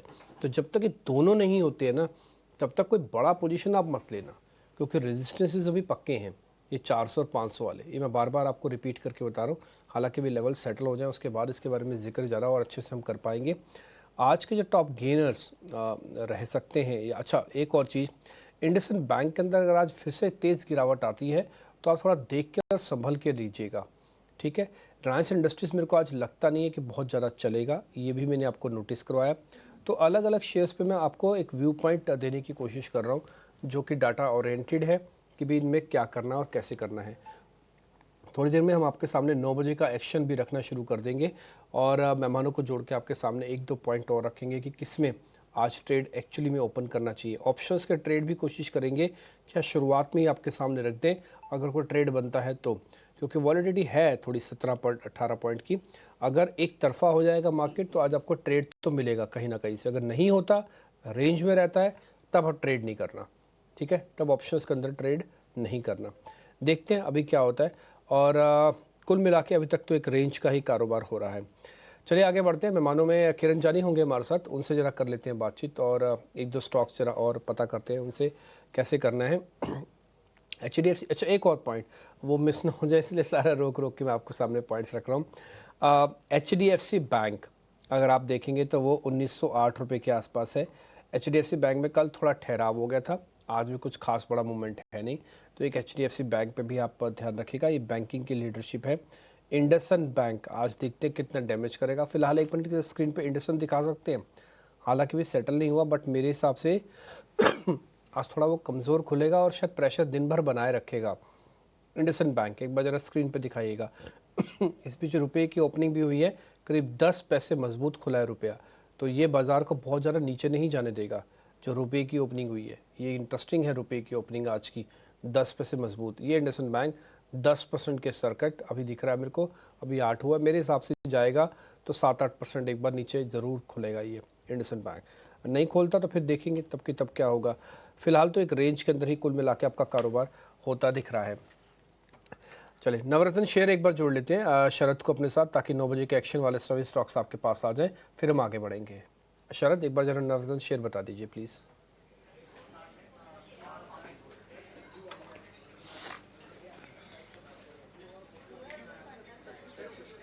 जी बिल्कुल, सबसे पहले जो है अर्निंग्स पे नज़र रखेंगे। बजाज फाइनेंस के नतीजे जो हैं कमज़ोर आए हैं, आरओई के जो गिरावट है उस पे जो है हमको फोकस रहेगी। यहाँ पे जो है गाइडेंस कम कर गई है FY26 को लेके, तो इस पे नज़र रखिएगा। लेकिन ऑफ कोर्स शेयर स्प्लिट और बोनस की भी इंपॉर्टेंट अनाउंसमेंट्स आई हैं। इंडिया मार्ट इंटरमेश की बात करें तो स्ट्रॉन्ग सेट ऑफ नंबर्स आए हैं, क्वार्टरली नंबर्स, और ओवरऑल जो है नेट प्रॉफिट में भी 80% का उछाल देखने मिला है। स्टार हेल्थ इंश्योरेंस कमज़ोर चौथे तिमाही के नतीजे आए हैं, जहां पे आप देख सकते हैं इंश्योरेंस क्लेम्स भी ज़्यादा थे और हायर अदर एक्सपेंसेस भी देखने मिला था। इंडसइंड बैंक के लिए भी नेगेटिव न्यूज़ फ्लो है, जहां पे MD और CEO सुमन कटपालिया ने जो है रेजिग्नेशन दी है अपनी। और ऑफ कोर्स कल यस्टरडे जो था हमें पता चला कि डिप्टी CEO खुराना जी ने भी अपना इस्तीफ़ा दिया है।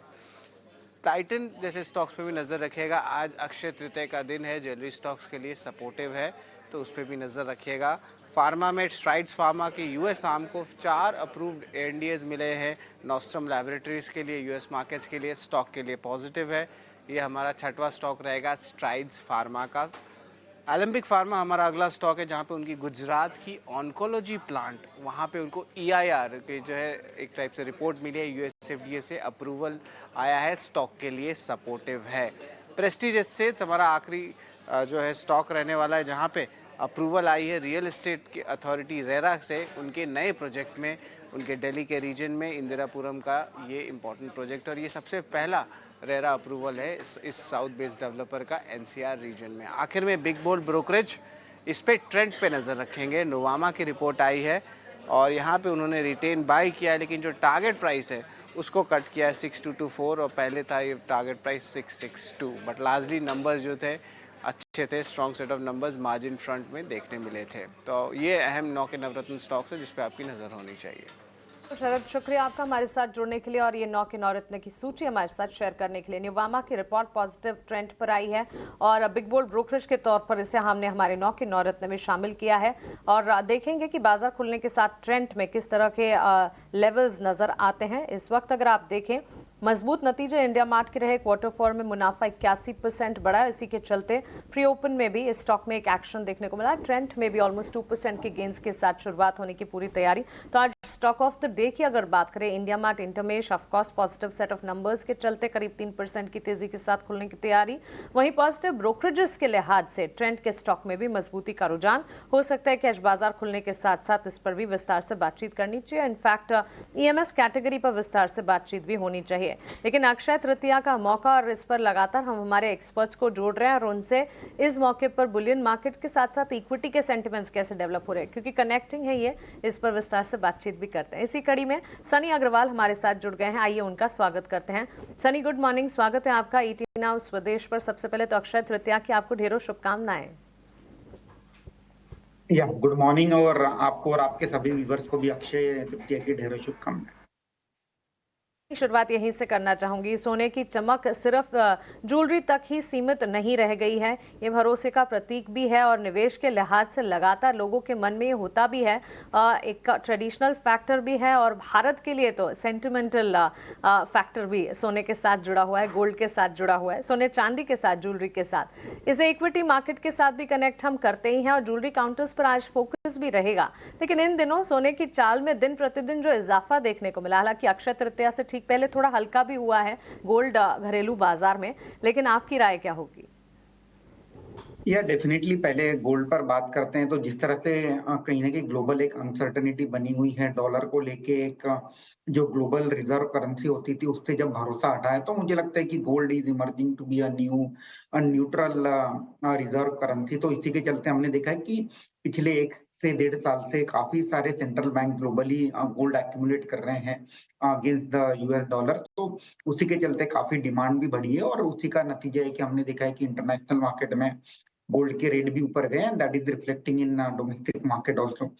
Coming to equity markets, again इसमें कोई दो राय नहीं है कि in the organise market Titan is the market leader, और ऑब्वियसली जिस तरह से शिफ्ट हो रहा है अनऑर्गेनाइज से ऑर्गेनाइज में, उसका क्लियर कट बेनिफिशियरी टाइटन तो है ही। और इसके अलावा जो रीजनल प्लेयर्स हैं जैसे कल्याण ज्वेलर्स, सेनको गोल्ड, छोटे प्लेयर्स हैं, इन्हें ये भी अपने एक्सपेंशन के थ्रू कहीं ना कहीं इसका बेनिफिट ले पा रहे हैं। तो मुझे लगता है कि overall the jewellery sector because of this shift from unorganise to organise story is well place. और ये जो अपॉर्चुनिटी है काफी बड़ी अपॉर्चुनिटी है, क्योंकि इंडिया में हमने पाया है कि despite of high gold rate because of this various compulsion, जैसे वेडिंग सीजन होना, गिफ्टिंग के कारण, या एक कहीं ना कहीं एक सेंटिमेंटल वैल्यू अटैच है गोल्ड के चलते, तो डिमांड कभी कम नहीं होती है। हालांकि because of increase in rate there can be temporary dip in volume, but in terms of value the demand is still intact.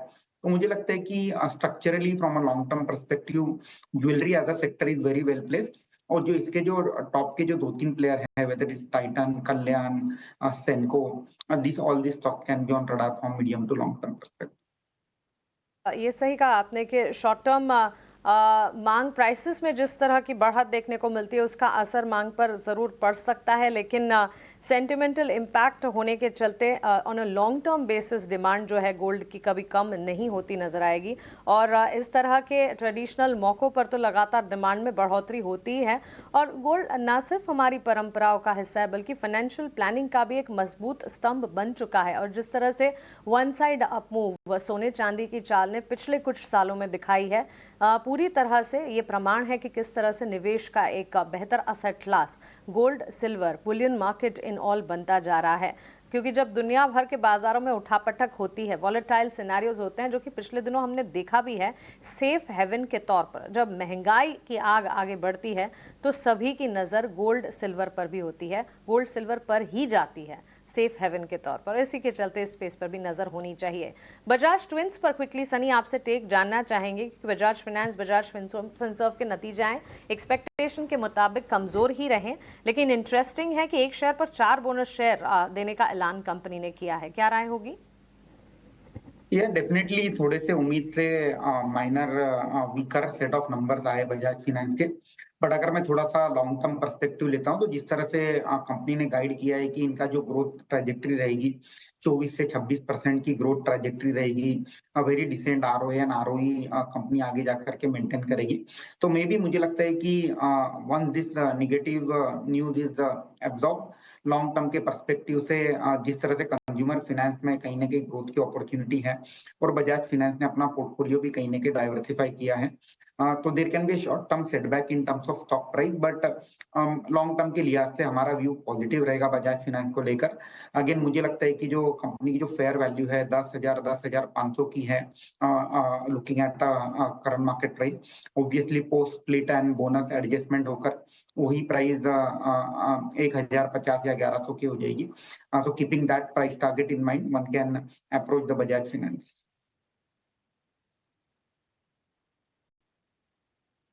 3 minute बाद मार्केट्स खुल जाएगा। सुनील सुब्रमण्यम भी इस बीच मेरे साथ जुड़ चुके हैं। सुनील सर नमस्ते, शुक्रिया पहले तो आज समय देने के लिए, अक्षय तृतीया की आपको बधाई भी।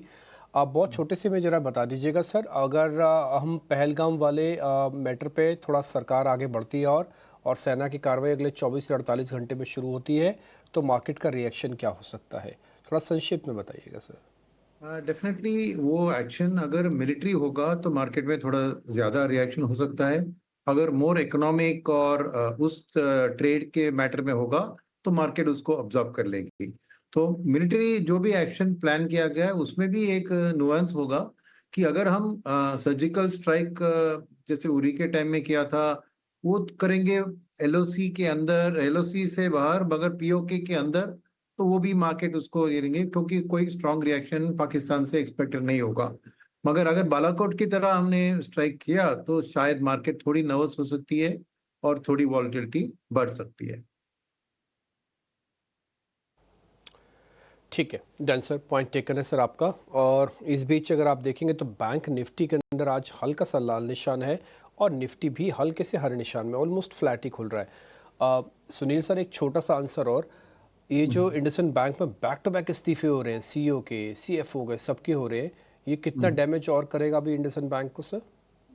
देखिए, मेरा मानना है कि जब ये खबर बाहर आई और उसके बाद पहली खबर आई कि ये इन्होंने एडमिट किया कि ऐसे कुछ लफड़ा हुआ है। सेकंड था कि कोई इनसाइडर ट्रेडिंग की बात हुई ना, जैसे वो सीएफओ और सीईओ दोनों ने 100 करोड़ के आसपास शेयर को बेचा था, तो तभी ये काला एक जो लग गया था कि इनको कुछ पता था कि कुछ होने वाला है, और ये भी जानने के बाद कुछ महीनों के बाद ही उन्होंने रिवील किया है। तो ये दोनों डेफिनेटली एक कॉर्पोरेट गवर्नेंस का इशू था, और मेरी सरप्राइज ये है कि इतने दिन क्यों लगे उनको रिजाइन करने में। तो ये मोरलेस एक्सपेक्ट था, शायद अभी आरबीआई से दबाव आ गया होगा कि रिजाइन करो, इसलिए अभी आरबीआई ने भी एक कमिटी फॉर्म किया है टू मैनेज द बैंक। तो आधा इससे ज्यादा न्यूज में था, माने एक्सपेक्टेड था, पर फिर भी एक चीज होती है कि क्यों अपने आप उन्होंने इमीडिएटली तुरंत रिजाइन नहीं किया, क्यों रिवील नहीं किया। तो ये एक अनसर्टेनिटी पैदा करती है कि क्या ओनर्स ऑफ द बैंक, जो मेन प्रमोटर्स है, वो टोटली ट्रांसपेरेंट है कि नहीं, उसके ऊपर कोई शक आती है। तो इसलिए थोड़ा बहुत पेन रहेगा, मगर ज्यादातर पेन ऑलरेडी प्राइस में दिखा है, मगर थोड़ा बहुत और होगा ये तो जरूर मानना पड़ेगा।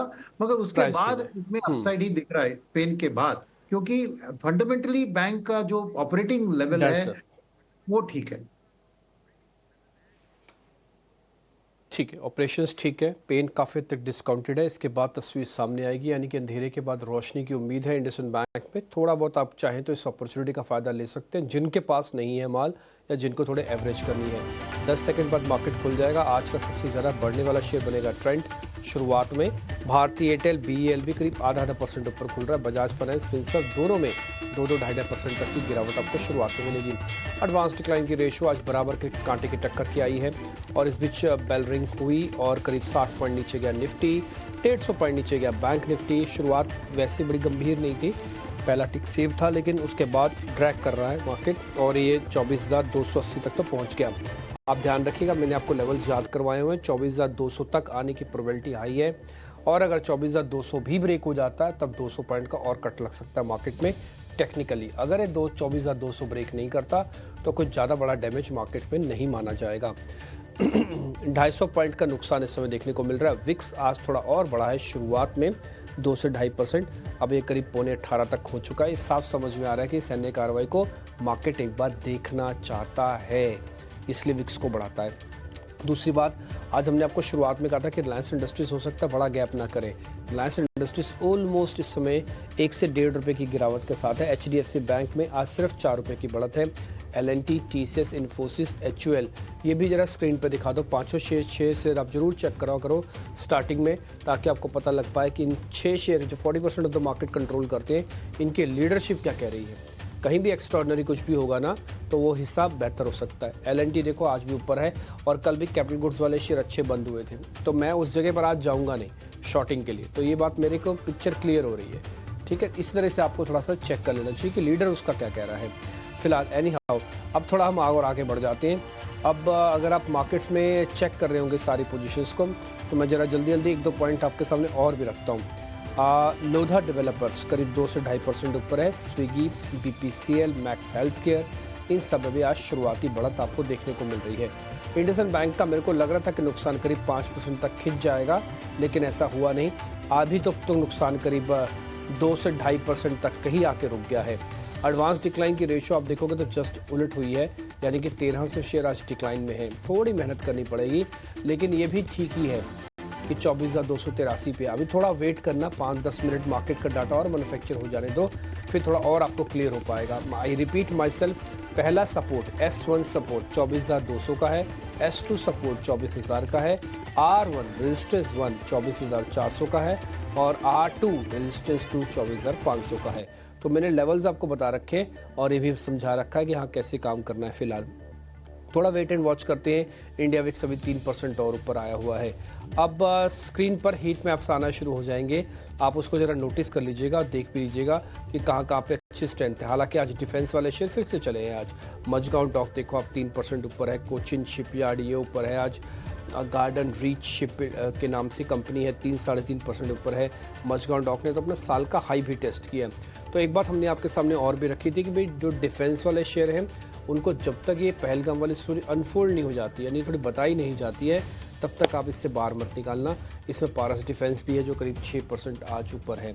ये आप हीट में आप अपने स्क्रीन पे देख पा रहे हो। निफ्टी में HDFC बैंक की ही लीडरशिप आज है, नहीं तो अदरवाइज आपको कोई और बड़ा प्लेयर हरे निशान में आज नहीं दिख रहा होगा। निफ्टी बैंक में HDFC बैंक क्योंकि सबसे बड़ी वेटेज रखता है इसलिए सबसे आगे दिखा। कोटक फ्लैट है, एक्सेस फ्लैट है इस समय और इंडसइंड के अंदर 2 से 2.5% तक का नुकसान के साथ सबसे ज़्यादा गिरने वाला ये इस बैंक निफ्टी का पार्ट बना। निफ्टी IT में TCS, इन्फोसिस और टेक महिंद्रा ऑलमोस्ट फ्लैट है। तो आज शुरुआती जो एक गेन आना चाहिए, लूज आना चाहिए था, वो आपको बड़े शेयरों में नहीं दिख रहा होगा, वो थोड़ा एब्सेंट है। FMCG में भी अगर आप देखेंगे तो ब्रिटानिया, टाटा कम्युनिकेशन, HUL जैसे शेयर्स में अगर बढ़त है भी तो आधे % में सिमटी हुई बढ़त है। ये मेटल्स में हिंदुस्तान कॉपर, नाल्को, हिंदुस्तान जिंक करीब 1% तक की गिरावट के साथ अभी फिलहाल कर रहे हैं कामकाज।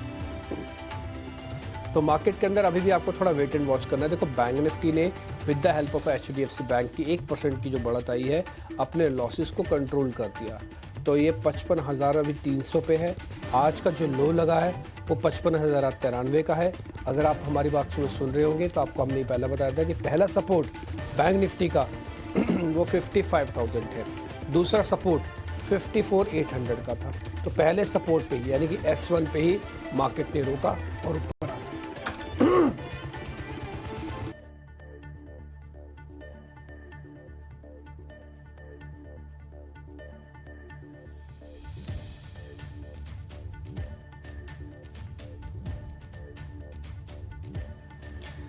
बिल्कुल, तो कमजोर शुरुआत भारतीय बाजारों के लिए 15 अंकों की गिरावट के साथ 24,230 के आसपास निफ्टी कारोबार करता हुआ।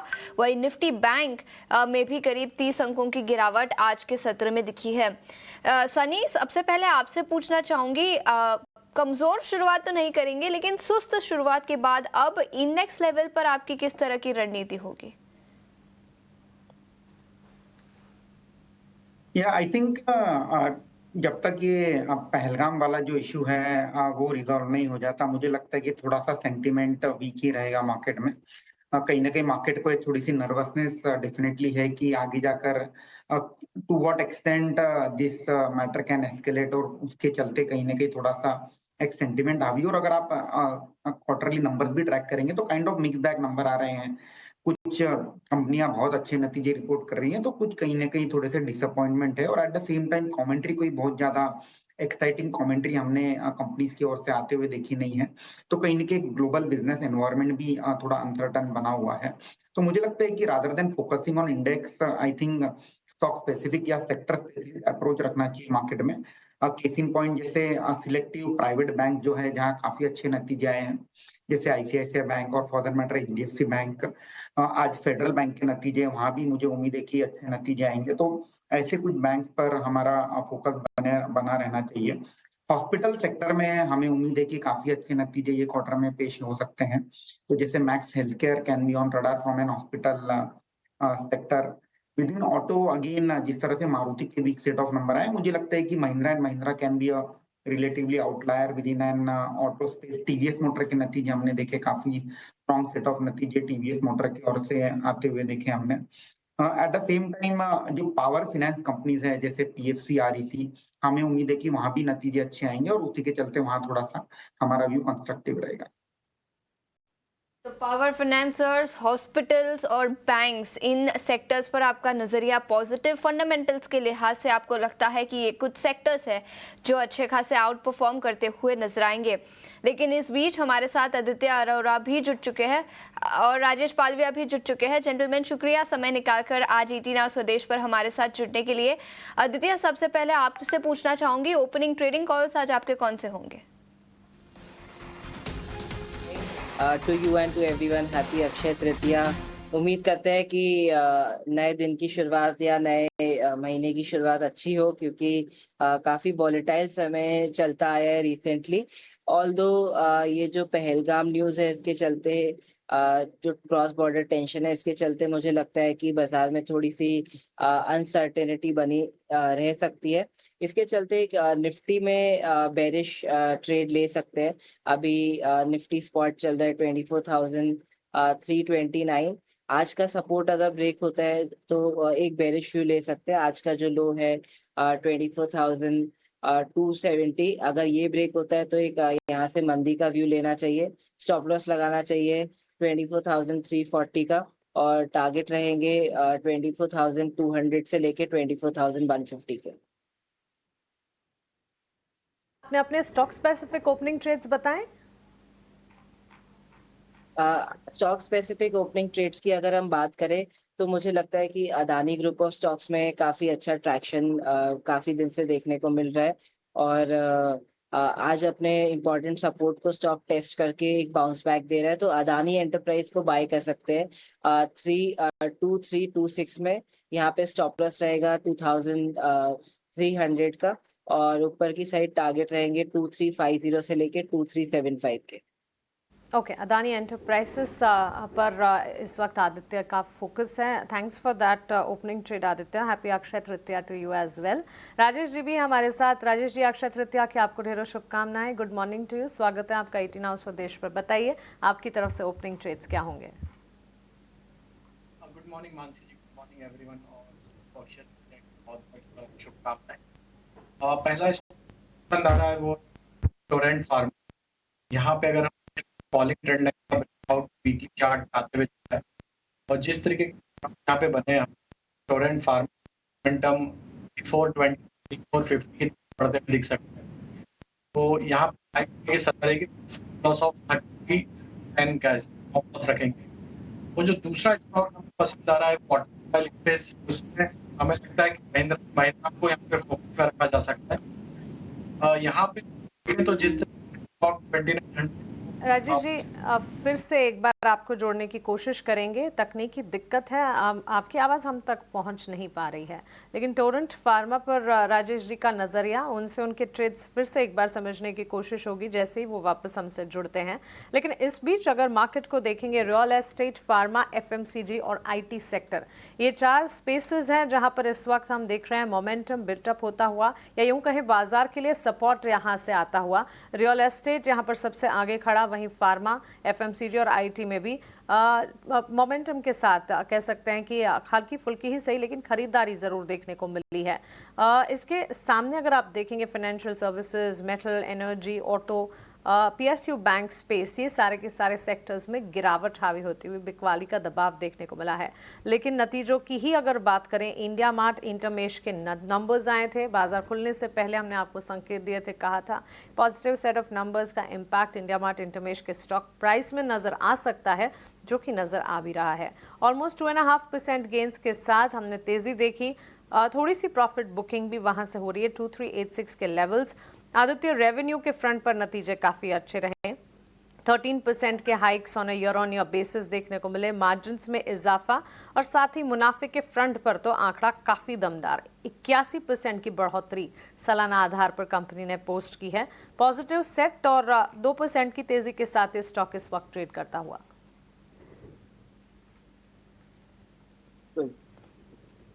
बिल्कुल, इंडिया मार्ट की अगर बात करें मानसी जी, तो काफी अच्छा अपसाइड इतने दिन से देखने को मिला है। बट आई थिंक ये जो गुड न्यूज़ है, गुड रिजल्ट्स है, थोड़ा सा शॉर्ट टर्म की अगर 1-2 दिन की बात करें तो मुझे लगता है कि प्राइस इन हो चुका है और टेक्निकली स्टॉक का रेजिस्टेंस 2450 के आसपास प्लेस्ड है। तो एक बार ये रेजिस्टेंस क्रॉस होगा, फिर मुझे लगता है कि यहाँ पे एक अच्छा अपसाइड बन सकता है। ऑल्दो मीडियम टर्म में स्टॉक अपना लोअर हाई लोअर लो पैटर्न बना रहे, जो टेक्निकली एक काफी पॉजिटिव संकेत है। इतने टाइम से स्टॉक गिर रहा था, बट अब जो टेक्निकल शिफ्ट देखने को मिला है, उससे सेंटिमेंट में थोड़ा सा चेंज देखने को मिल रहा है। तो शॉर्ट टर्म नजरिया, 1-2 दिन का नजरिया, मुझे लगता है शायद अपसाइड अचीव हो चुका है। अपसाइड के टारगेट 2450 के अचीव हो चुके हैं, बट एक बार 2450 के ऊपर स्टॉक स्टेबलाइज होता है, थोड़ा ऊपर ट्रेड करता है, तो मुझे लगता है कि ये अपना एक next leg of rally open up कर सकता है। स्टॉप लॉस लगाना चाहिए उस सिनेरियो में 2300 का, और टारगेट बन के आएंगे 2600 के।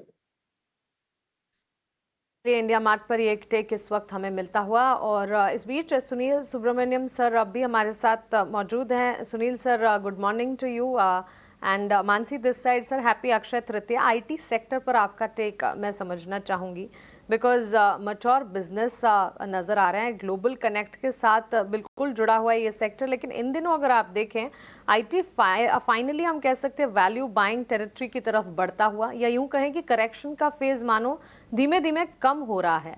आपकी राय क्या होगी आईटी मेजर्स, आईटी में स्मॉलर स्क्रिप्ट्स, छोटी मझौली कंपनियों पर? मेरा मानना है कि जो करेक्शन होना था because of the tariff uncertainty, वो ज्यादातर हो चुका है।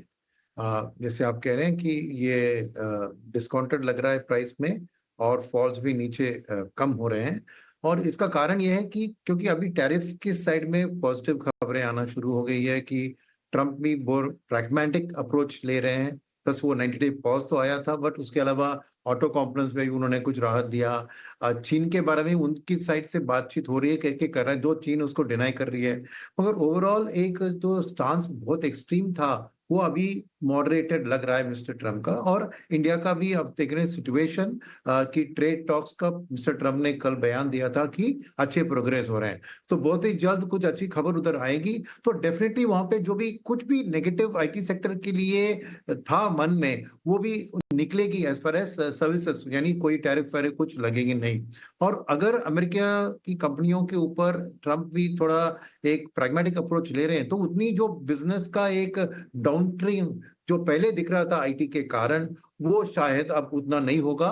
और गाइडेंस देख रहे हैं तो थोड़ी मीडियम ही है गाइडेंस, बहुत स्ट्रांग नहीं है बड़े कंपनियों की, मगर छोटे मोटे कंपनियों में थोड़ी उम्मीद ज्यादा है, क्योंकि वो सब एआई रिलेटेड जो एक वेव हो रहा है वर्ल्ड में, तो वहां पर कंसल्टिंग का, एआई कंसल्टिंग का एक एडवांटेज छोटी मोटी कंपनियों को मिल सकता है, उससे उनकी बिजनेस प्रोस्पेक्ट थोड़ी बेहतर दिखने लगेगी। तो मैं कहूंगा कि अभी जो एक फॉल ज्यादातर हो गया है, तो इसके बाद जो भी एक पहलगाम के कारण कुछ भी मार्केट में करेक्शन आता है, वहां पे आईटी का भी करेक्शन आता है, तो ये बाय करने का मौका धीरे धीरे सामने दिख रहा है मुझे, कि एक बाय ऑन डिप्स का स्ट्रेटजी आप अपना सकते हो आईटी सेक्टर में भी। डिप्स ओवरऑल मार्केट्स के अंदर लिया जा सकता है, लेकिन अगर आज के मार्केट को, अभी तक के जो मार्केट खुला है 15 मिनट हुए हैं, उसको अगर वन लाइनर में बोलूँ आपके सामने, तो आज एक्सट्रीम वॉलेटाइल है, but still in the range है। वॉलेटिलिटी चरम पर है लेकिन रेंज के अंदर है। आप देखो तो 50 पॉइंट 60 पॉइंट निफ्टी देख भी नहीं रहा ऊपर और नीचे आने में, और 250 पॉइंट बैंक निफ्टी को देख भी नहीं रहा। ये आप देखिए सिर्फ 15 मिनट के माउंटेन्स हैं। ये सडन स्पाइक, डाउनफॉल, फिर राइज, फिर फॉल, फिर राइज, ये सिर्फ 15 मिनट में हुआ है। और same with the bank Nifty भी आप देख पा रहे हो। तो कहने का मतलब है तो वॉलेटाइल, बट है रेंज में। रेंज का ना तो ब्रेकआउट हो रहा है, ना ही ब्रेक डाउन हो रहा है, और विक्स बढ़ गिरा हुआ है। एनी हाउ कुछ और चीज़ें हम आपके सामने रखने की कोशिश करते हैं। सनी अग्रवाल से एक क्वेश्चन और ले लेते हैं, और उसके बाद फिर उनको जाना भी है, इजाज़त भी उनसे लेंगे। सनी, एक शेयर जो आज मार्केट्स के अंदर बढ़िया प्ले दिखा रहा है, मैं उसी से रिगार्डिंग क्वेश्चन पूछ रहा हूँ। गोदरेज प्रॉपर्टीज़ छोड़ दो, गोदरेज छोड़ दो सर, आप चलो अंबुजा सीमेंट देखो। सर कल इसके ना नंबर आए थे, नंबर्स मेरे को तो कोई ख़राब दिखे भी नहीं, सब कुछ ठीक ही लग रहा था। कुछ डिविडेंड वगैरह भी दिया था इन्होंने। एक बार आपका टेक सर अंबुजा सीमेंट पे, आप कवर करते हैं इसको? Yes Dimpy ji, I think काफी अच्छे नतीजे कंपनी ने पेश किए थे, जहां हमने देखा वॉल्यूम ग्रोथ भी काफी अच्छा है। और अगर हम ईबिट पर टन की बात करते हैं तो वहां भी हमने एक क्यू ऑन क्यू काफी अच्छे एक्सपेंशन देखा है, जो कि बाकी के सीमेंट कंपनी में भी प्ले आउट होते नजर आए। At the same time 100 million tonne की कैपेसिटी कंपनी ने अभी रिसेंटली अचीव की है। तो मुझे लगता है कि ओवरऑल जो सीमेंट का, ओवरऑल इंडस्ट्री का जो एक वर्स्ट फेज था सीमेंट का, वो सितंबर और दिसंबर क्वार्टर में अब खत्म होकर हम सिक्वेंशियल इंप्रूवमेंट ग्रेजुअली दिख रहे हैं। ओवरऑल इंडस्ट्री की अगर आप कमेंट्री भी सुनेंगे प्लेयर्स की, तो तकरीबन 6 से 8% की वॉल्यूम ग्रोथ आने वाले साल में FY 26 में हमें आते नजर आएगी। तो अगेन ओवरऑल व्यू कंस्ट्रक्टिव रहेगा overall cement industry as well as Ambuja पे। अंबुजा पर हमारा मानना है कि जो अंबुजा का जो फेयर वैल्यू है 625 के आसपास का फेयर वैल्यू रहेगा। मीडियम टू लॉन्ग टर्म के लिहाज से अगर किसी का इन्वेस्टमेंट हॉराइजन है, तो अंबुजा सीमेंट को 625 के प्राइस टारगेट से अप्रोच कर सकते हैं।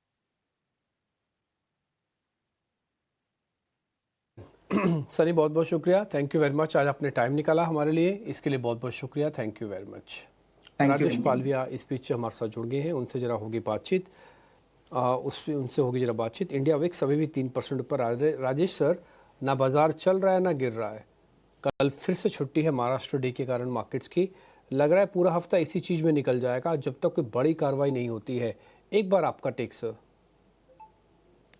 तो बिल्कुल डिम्पी जी, देखिए मार्केट थोड़ा कॉशियस तो है जब से ये पहलगाम का हमने एक अनफॉर्चुनेट इवेंट हुआ उसके बाद से। तो हमें लगता है कि मार्केट में थोड़ा प्रॉफिट टेकिंग हायर साइड पे बना हुआ है, लेकिन स्टॉक स्पेसिफिक एक्शन यहाँ पे अभी भी बनी हुई है।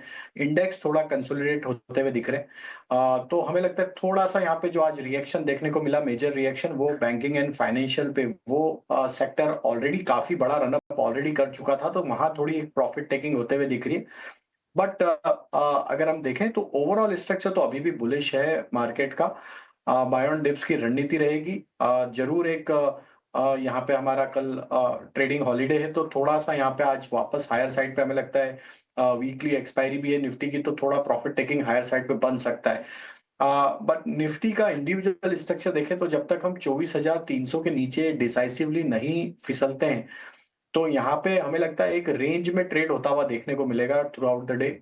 24,300 और 24,400, 430 ये रेंज रहेगी थ्रू आउट द डे। और इसी रेंज में हमें लगता है कि आज के सेशन में इंडेक्स पे ट्रेड होते रहेगा। लेकिन स्टॉक स्पेसिफिक हमें लगता है काफी पॉकेट्स है जहाँ पे एक अच्छा बाइंग इंटरेस्ट बनते हुए दिखा है। तो हमें लगता है फार्मा, रियल एस्टेट, ये दो सेक्टर पे फोकस रखा जा सकता है। और IT जो कि एक सेक्टर था जहां पे काफी बड़ा अंडर परफॉर्मेंस था, वो सेक्टर ने एक लीडरशिप पोजीशन वापस ली है पिछले 3-4 सेशन का अगर हम मूव देखें तो हमें लगता है 2-3 पॉकेट क्लियरली एक साइन दिखा रहे हैं जो कि कहीं ना कहीं इंडेक्स को एक स्ट्रेंथ देते हुए दिखेंगे, तो यहाँ पे फोकस रखना चाहिए अभी ट्रेडिंग पॉइंट ऑफ व्यू से।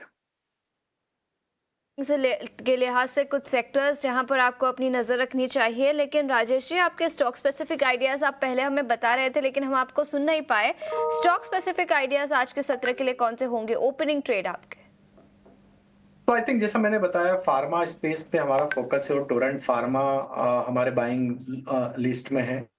जिस तरीके का ब्रेकआउट यहाँ पे वीकली चार्ट पे स्टॉक ने किया है फॉलिंग ट्रेंड लाइन का, ये स्टॉक हमें काफी पसंद आ रहा है और हमें लगता है ये स्टॉक में 3450 3500 तक की अपसाइड बनते हुए दिख सकती है। तो टोरेंट फार्मा को बाइंग साइड पे रखा जा सकता है विद स्टॉप लॉस ऑफ 3300। दूसरा स्टॉक जो पसंद आ रहा है वो रियल एस्टेट स्पेस से और उसमें हमें लगता है यहाँ पे इधर प्रेस्टीज स्टेट को देखा जा सकता है। ये स्टॉक भी काफी अच्छा मोमेंटम कल के सेशन में दिखा था और आज भी ओपनिंग के बाद भी स्टॉक में स्ट्रेंथ बनी हुई है। तो प्रेस्टीज को यहाँ पे बाइंग साइड पे रखा जा सकता है for upside target of 1460 1470। Down side में स्टॉप लॉस रखना होगा करीब 1385 के आसपास। और जो तीसरा स्पेस हमें लगता है जो कंटिन्यू कर सकता है अप मूव वो है एफएमसीजी पैक। और एफएमसीजी पैक में हमें लगता है यहाँ पे पीडीलाइट को भी फोकस में रखा जा सकता है। ये स्टॉक में थोड़ा हायर साइड से आज इंट्राडे में डिप देखने को मिला, लेकिन ओवरऑल स्ट्रक्चर बुलिश है और हमें लगता है ये स्टॉक में भी मोमेंटम बनते हुए दिख सकता है टुवर्ड्स 3050 3060। तो पीडीलाइट बाय किया जा सकता है विद स्टॉप लॉस ऑफ 2970। 970 के स्टॉप लॉस के साथ पिडिलाइट को खरीदारी करने की सलाह, लेकिन इसके अलावा रियल एस्टेट सेक्टर से प्रेस्टीज एस्टेट्स, यहाँ पर राजेश जी का नजरिया काफी पॉजिटिव है। और लेकिन प्रेस्टीज एस्टेट्स के अलावा रियल एस्टेट सेक्टर के कई सारे स्टॉक्स में आज अच्छा एक्शन दिखा है। फिनिक्स मिल्स 2.5% ऊपर, गोदरेज प्रॉपर्टी 3.5% की तेजी यहाँ पर दिखी है। आदित्य, क्या आपका भी व्यू रियल एस्टेट सेक्टर पर शॉर्ट टर्म के लिहाज से पॉजिटिव होगा? कोई स्टॉक स्पेसिफिक आइडियाज इस सेक्टर से? बिल्कुल, आज गोदरेज प्रॉपर्टी में प्राइस एक्शन बेहतर है। तो एज ऑफ नाउ जो पैटर्न्स है उस हिसाब से अगर हम एक बार मानना चाहे तो यहाँ पे एक तेजी कर सकते हैं। ऑल्दो मैं बाजार पे थोड़ा बहुत कॉशियस व्यू रखता हूँ, ये न्यूज़ के चलते इमीडिएट वॉलेटिलिटी स्पाइक्स हमको देखने को मिल सकते हैं जैसा कि हमने आज सुबह भी देखा।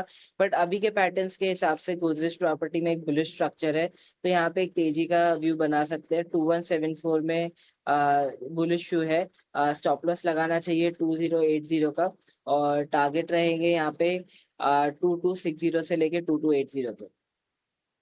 ओके, 2280 तक के टारगेट्स भी नजर आ रहे हैं और रियल एस्टेट सेक्टर पर सभी का फोकस है और पॉजिटिव मोमेंटम आज सेक्टर ऑफ द डे सबसे ज़्यादा मजबूती रियल एस्टेट सेक्टर में ही देखने को मिली है। इस वक्त जहां हम बात कर रहे हैं बाजार रिकवरी भी अटेम्प्ट कर रहा है। शुरुआती कमजोरी ज़रूर देखने को मिली, हालांकि आज का पूरा सेशन वैसा ही रहेगा क्योंकि कल मार्केट हॉलीडे है, उससे ठीक पहले एक्सपायरी भी आज है और साथ साथ हम देख रहे हैं नतीजों के लिहाज से भी ज़्यादा कोई एक्शन नहीं आ रहा, कोई मजबूत नंबर्स सेट ऑफ नंबर्स भी नहीं है और ट्रिगर्स फिलहाल मिसिंग नजर आ रहे हैं जिसके चलते वॉलेटाइल मूव्स के लिए बिल्कुल तैयार रहे हैं। लेकिन एट दिस जंक्चर जब हम बात कर रहे हैं सेंसेक्स में रिकवरी अटेम्प्ट होती हुई नजर आ रही है। ऑलमोस्ट 300 अंकों की रिकवरी सेंसेक्स में निचले स्तरों से देखने को मिली है। निफ्टी ऑलमोस्ट 80 अंक रिकवर करता हुआ 24,350 के स्तर पर निचले स्तरों से यहाँ पर भी रिकवरी मोड नजर आ रहा है और बैंक निफ्टी में हम देख रहे हैं निचले स्तरों से करीब 286 अंकों की रिकवरी देखने को मिली है। चार्ट्स अगर आप देखेंगे तो समझ पाएंगे कि किस तरह मार्केट संभलने की कोशिश लगातार जद्दोजहद करता हुआ, लेकिन brace up for a volatile session. आज का सत्र इसी तरह चलने वाला है। रिकवरी जहां इंडिसेस पर नजर आ रही है, broader markets mid cap small cap पर भी एक नजर होनी चाहिए और सेक्टर स्पेसिफिक भी। जहां हमने बाजार की ओपनिंग जब देखी थी तमाम सेक्टर्स में लाल निशान के साथ कामकाज था, महज 2-3 सेक्टर्स परफॉर्म कर रहे थे जैसे रियल एस्टेट, फार्मा और IT।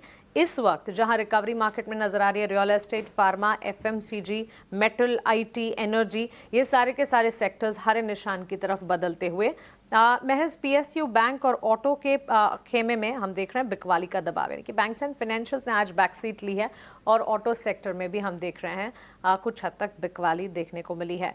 Sunil sir, before we let you go, आपसे सीजनैलिटी फैक्टर पर एक राय जरूर जानना चाहूंगी। वेदर डिपार्टमेंट का ये कहना है कि अनुमान से बेहतर मॉनसून होगा और अनुमान से पहले भी हो सकता है जिस तरह की गर्मियां पड़ रही हैं। इसे मद्देनजर रखते हुए agri related space, fertiliser space, इस पर आपकी राय क्या होगी? बिल्कुल पॉजिटिव होगी, बिकॉज जो मानसून की अच्छी खबर और गवर्नमेंट की भी फोकस इस साल थोड़ी एग्री रिलेटेड इंफ्रास्ट्रक्चर उधर डेवलपमेंट के ऊपर होगी और कंजम्पशन का भी अब रूरल की तरफ से ही सपोर्ट देख रहे हैं। तो ब्रॉडर मैं कहूंगा रादर देन जैसे अग्री, मैं एक रूरल ओरिएंटेड पोर्टफोलियो के लिए पॉजिटिव चीज देख रहा हूं, क्योंकि रेट कट्स का भी माहौल सामने है तो कंजम्पशन के लिए बूस्ट मिलेगी। और ये एंट्री लेवल जो कि रूरल में अगर देखें ऑटो सेक्टर में भी एंट्री लेवल चीजों की खरीदारी होती है, जैसे बाइक्स और एंट्री लेवल कार्स, वहीं पे दिक्कतें थी देश के लिए। तो मेरा मानना है कि ऐसे मानसून की खबर के कारण नेचुरली एग्री स्टॉक्स पे पॉजिटिव होगी, ट्रैक्टर्स का भी पॉजिटिव डिमांड का रुझान आप देख सकते हैं। बट ओवरऑल एक रूरल कंजम्पशन की स्टोरी और रूरल इंफ्रास्ट्रक्चर की स्टोरी भी प्ले आउट हो रही है, तो उसके ऊपर ध्यान रखना चाहिए जरूर। Absolutely. Thanks for that fundamental take, Sunil sir. It's always a pleasure talking to you. Thank you so much. शुक्रिया हमारे साथ जुड़ने के लिए, सवालों के जवाब देने के लिए, और have a nice day to you and a good small holiday to you as well. चलिए आगे बढ़ेंगे और इंडसइंड बैंक जिसका जिक्र हम लगातार कर रहे हैं, टॉप मैनेजमेंट में एक और बड़े इस्तीफे की खबर आती हुई। एमडी और सीईओ सुमंत कठपालिया ने इस्तीफा दे दिया है और डेरिवेटिव खातों में गड़बड़ी की नैतिक जिम्मेदारी भी उठाई है। इससे जुड़ी सारी की सारी डिटेल्स हैं अंकुर के पास। अंकुर से जानते हैं कमेटी के गठन को मंजूरी भी मांगी गई है, क्या है सारी डिटेल्स और इसके इम्पैक्ट किस तरह से पड़ते दिख सकते हैं, इस पर टेक्निकल नजरिया भी लेंगे। पहले अंकुर से पूरी डिटेल समझते हैं। अंकुर जी हाँ, सूत्रों के अगर माने तो रिजर्व बैंक ऑफ इंडिया के दखलंदाजी के बाद ही जो एक्शंस हैं वो इंडसइंड बैंक में दिखाई दिए हैं। आपने देखा सुमंत कठपालिया ने रिजाइन किया, आपने देखा डिप्टी सीईओ ने रिजाइन किया, और ये तभी हुआ है जब आरसीए रिपोर्ट यानी कि रूट कॉज एनालिसिस रिपोर्ट जो है वो रिजर्व बैंक को सबमिट की गई। ये जो एक्सटर्नल ऑडिटर्स की रिपोर्ट थी, एक पीडब्ल्यूसी की थी जहां पे 1979 करोड़ का लॉस पाया गया, और एक बाद में एक रिपोर्ट आई है जहां पे 1960 करोड़ रुपए का डिस्क्रिपेंसी पाया गया। और finally reserve bank of India ने दखल दिया, बोला कि आपको एक्शन लेना चाहिए। तो सूत्र में ये बता रहे हैं उसके बाद ये रेजिग्नेशन के बाद रेजिग्नेशन आए हैं, और अब कमिटी एक जो है वो डे टू डे ऑपरेशन को रन करेगी, जिसको अप्रूवल मिल चुका है रिजर्व बैंक ऑफ इंडिया से। लेकिन यहां पे जो एक्शन हुआ है उसमें कदम कदम पे रिजर्व बैंक ऑफ इंडिया ने दखलंदाजी दी है और एश्योर किया है कि बैंकिंग ऑपरेशंस ठीक से रहे इंडसइंड बैंक में। बिल्कुल अंकुर, बेहद ज़रूरी जानकारी हम तक पहुंचा रहे हैं आप, और इससे जुड़े सारे के सारे अपडेट्स और जो भी इसमें एडिशंस होते हुए नज़र आते हैं वक्त वक्त पर हम आप तक पहुंचाते रहेंगे। आदित्य, आपसे जानना चाहेंगे, एक के बाद एक यहाँ पर रेजिग्नेशन का सिलसिला इंडसइंड बैंक में नज़र आ रहा है। अब डिप्टी एमडी के बाद सीईओ ने भी इस्तीफा दे दिया है। डेरिवेटिव खातों में गड़बड़ी की खबर तो आई ही थी। इंडसइंड बैंक एक टेक्निकल नजरिया भी होना चाहिए और कंसर्न अब कस्टमर्स के लिए भी बनती हुई नजर तो आ ही रही है, क्योंकि खातों में गड़बड़ी, लगातार मैनेजमेंट के इस्तीफे, it's a concern in itself. Sir एक बिल्कुल कंसर्न तो काफी बड़ा है। जब टॉप लेवल मैनेजमेंट लीव करता है कंपनी में तो एक नेगेटिव रेड फ्लैग तो वो है। बट टेक्निकली अगर नजरिया देखे तो जिस हिसाब से स्टॉक में फॉल आया था, जो करेक्शन हमको रिसेंटली कुछ 2-3 महीने में देखने को मिला फ्रॉम लेवल्स ऑफ 1100 टू 600, तो मुझे लगता है कि काफी सारी न्यूज उसमें प्राइस इन हो चुकी है। तो शॉर्ट टर्म में, मीडियम टर्म मुझे लगता है कि इस स्टॉक को पहले तो अवॉइड करना चाहिए जब तक यहाँ पे क्लैरिटी नहीं बने। दूसरा, अगर शॉर्ट टर्म नजरिया ले तो मुझे लगता है कि शायद ये बैड न्यूज प्राइस इन हो चुकी है, तो यहाँ पे एक लेवल बेस्ड अप्रोच बनाना चाहिए। अभी स्टॉक 831 पे ट्रेड कर रहा है और इसकी रेजिस्टेंस प्लेस है 850 पे। तो 850 अगर क्रॉस होता है तो एक तेजी का मन बना है, अदरवाइज वेट करें। 850 क्रॉस होने पे स्टॉप लॉस लगाएं 800 रुपए का और टारगेट रखें 900 का। ये रणनीति रहेगी बैंक इंडसइंड बैंक में। इंडसइंड बैंक पे तो ये रणनीति हो गई है, लेकिन एक और बैंक भी है जो कि मार्केट की हेल्प कर रहा है इस समय, वो है HDFC बैंक। आज अगर आप बड़े शेयर्स चेक करते हैं जिनकी वेटेज होती है मार्केट में, उनमें सबसे ज़्यादा परसेंटेज में चलने वाला शेयर HDFC बैंक बना हुआ है, 1 से 1.25% ऊपर है। राजेश सर, एक बार ज़रा चेक करेंगे आज की मूवमेंट में कितने पैसे और जोड़ेगा और कितने तोड़ेगा। अभी चल रहा है 1932 पे। कहीं ना कहीं मार्केट में कॉशियस स्टैंस बैंकिंग फाइनेंशियल में बनते हुए दिखा based on this news flow of IndusInd bank. तो और मार्केट भी ओवर हीटेड था बैंकिंग एंड फाइनेंशियल में, बट जहां पे सेफ्टी अगर की बात करें तो HDFC बैंक एक ऐसा बैंक है जहां पे लॉन्ग टर्म में एक वेल्थ क्रिएटर स्टॉक साबित हुआ है। और अगर हम देखें इस मार्केट में भी ये स्टॉक अपने ऑल टाइम हाई ट्रेजेक्टरी के आसपास ट्रेड करते हुए दिख रहा है, डिस्पाइट कि यहाँ पे हमने ब्रॉडर मार्केट में एक बड़ा करेक्शन पिछले महीनों में देखा, लेकिन HDFC बैंक ने ये all time high trajectory regain करी है। हमें लगता है अभी भी यहाँ पे स्कोप है स्टॉक में फर्दर रैली को एक्सटेंड करने का, और हम यहाँ मान के चल रहे हैं कि गोइंग फॉरवर्ड ये स्टॉक 2000 के ऊपर बढ़ता हुआ दिखेगा। तो बाय एंड एक्यूमुलेट की ही रणनीति यहाँ पे हम सजेस्ट करेंगे HDFC बैंक में। और जब तक ये स्टॉक 1860 1870 के ऊपर बना हुआ है, छोटे मोटी गिरावट में जब भी अपॉर्चुनिटी मिले तो इसको बाय एंड एक्यूमुलेट करना चाहिए। 2040 तक की अपसाइड हमें लगता है इसमें आगे आने वाले दिनों में अनफोल्ड होते हुए दिख सकती है। ठीक है, पॉइंट टेकन है। खैर इस बीच आपको मैं ना एक स्ट्राइक की कॉल दिखाना चाहता हूँ मैं, वो है 24,400 की। ये एक रेजिस्टेंस का एरिया है, मार्केट उसके बेहद करीब है, आप इसको एट द मनी भी सॉर्ट ऑफ मान सकते हो। दोनों की कॉल और पुट की वैल्यू 200 रुपये है, ठीक है ना। एक बार ज़रा दिखा पाएंगे, 30 अप्रैल नहीं, आप दिखाना 8 मई, अगर 8 मई लिखा हो उसके ऊपर तो आप दिखा पाए, और 24,400 दिखाना, हाँ 24,300 की जगह। ओके ठीक है, डन। हालांकि मैं 24,400 की कॉल और पुट आपको बताया तो दोनों की कीमत ऑलमोस्ट 200 की रेंज में है। तो इससे होगा क्या, एक तरफ का पल्ला झुक सकता है अगर एक तरफा मार्केट हुआ, अगर नहीं हुआ तो दोनों कॉल्स और पुट से पैसे चले जाएंगे। पुट से तो पैसे जा रहे हैं, कॉल से भी जा सकते हैं और बाज़ार नहीं चला तो।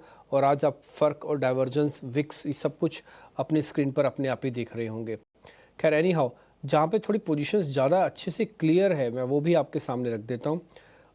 लॉन्ग साइड पे पोजीशंस जहाँ पे अच्छी बन रही हैं आज, 1 मिनट, हाँ जस्ट 30 सेकेंड, यस। लोधा के अंदर आज पोजीशंस अच्छी बनी है, शायद जल्दी जल्दी नीचे नहीं आएगा आज। IOC के अंदर भी पोजीशंस ठीक बन रही हैं, CSC के अंदर ठीक बन रही है, अंबुजा के अंदर ठीक बन रही है, प्रेस्टीज ठीक बना है। एक शेयर और पता करना है, यहाँ पे मेरे को थोड़ा सा कन्फ्यूजन है कि ये शेयर चलेगा कि नहीं चलेगा यहाँ से, और वो है SRF। एक बार चेक करेंगे आप आदित्य, SRF और चलेगा? लास्ट वीक काफ़ी बढ़िया परफॉर्मेंस दी है इसने बाय द वे। जी, इसमें आप देखेंगे तो एक अच्छा कंसोलिडेशन चल रहा है, बहुत टाइम से एक रेंज में फंसा हुआ है स्टॉक। नीचे की साइड 2950 की रेंज है, ऊपर की साइड 3100 की रेंज है, तो वही एक नैरो रेंज में कंसोलिडेट कर रहा है। बट साथ ही साथ आप देखेंगे तो वॉल्यूम पार्टिसिपेशन अच्छा है, अक्यूमुलेशन है, आपने जैसे बताया डेटा में रोल ओवर पॉजिटिव है और अक्यूमुलेशन के साइंस है। तो ये चलते मुझे लगता है कंसोलिडेट कर रहा है स्टॉक, इंतजार कर रहा है एक ब्रेकआउट का, और ब्रेकआउट टेक्निकली स्टॉक में आएगा 3100 के ऊपर, जो यहाँ से करीब 2% दूर है। तो एक बार वो लेवल के ऊपर निकलता है तो इधर एक स्विफ्ट मूव देखा जा सकता है 3100 से 3200 का। इस सिनेरियो में स्टॉप लॉस लगाना चाहिए 3000 का, और overall outlook buy on dips का है इधर।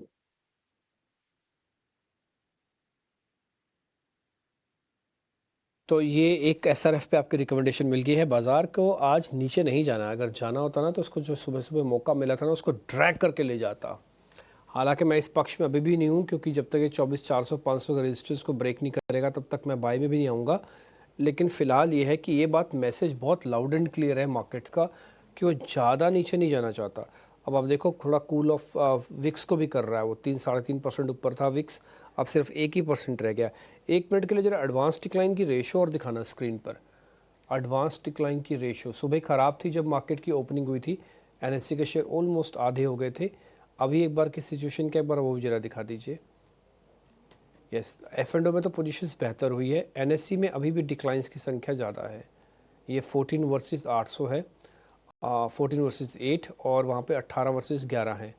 तो वैसे देखा जाए तो ओवरऑल अच्छा एक काम और करो जरा, स्मॉल कैप और मिड कैप का इंडाइसिस और दिखा दे जरा, स्मॉल कैप और मिड कैप का दोनों का एक बार इंडाइसिस दिखा देना, चार्ट वाला दिखाना, स्मॉल कैप और मिड कैप।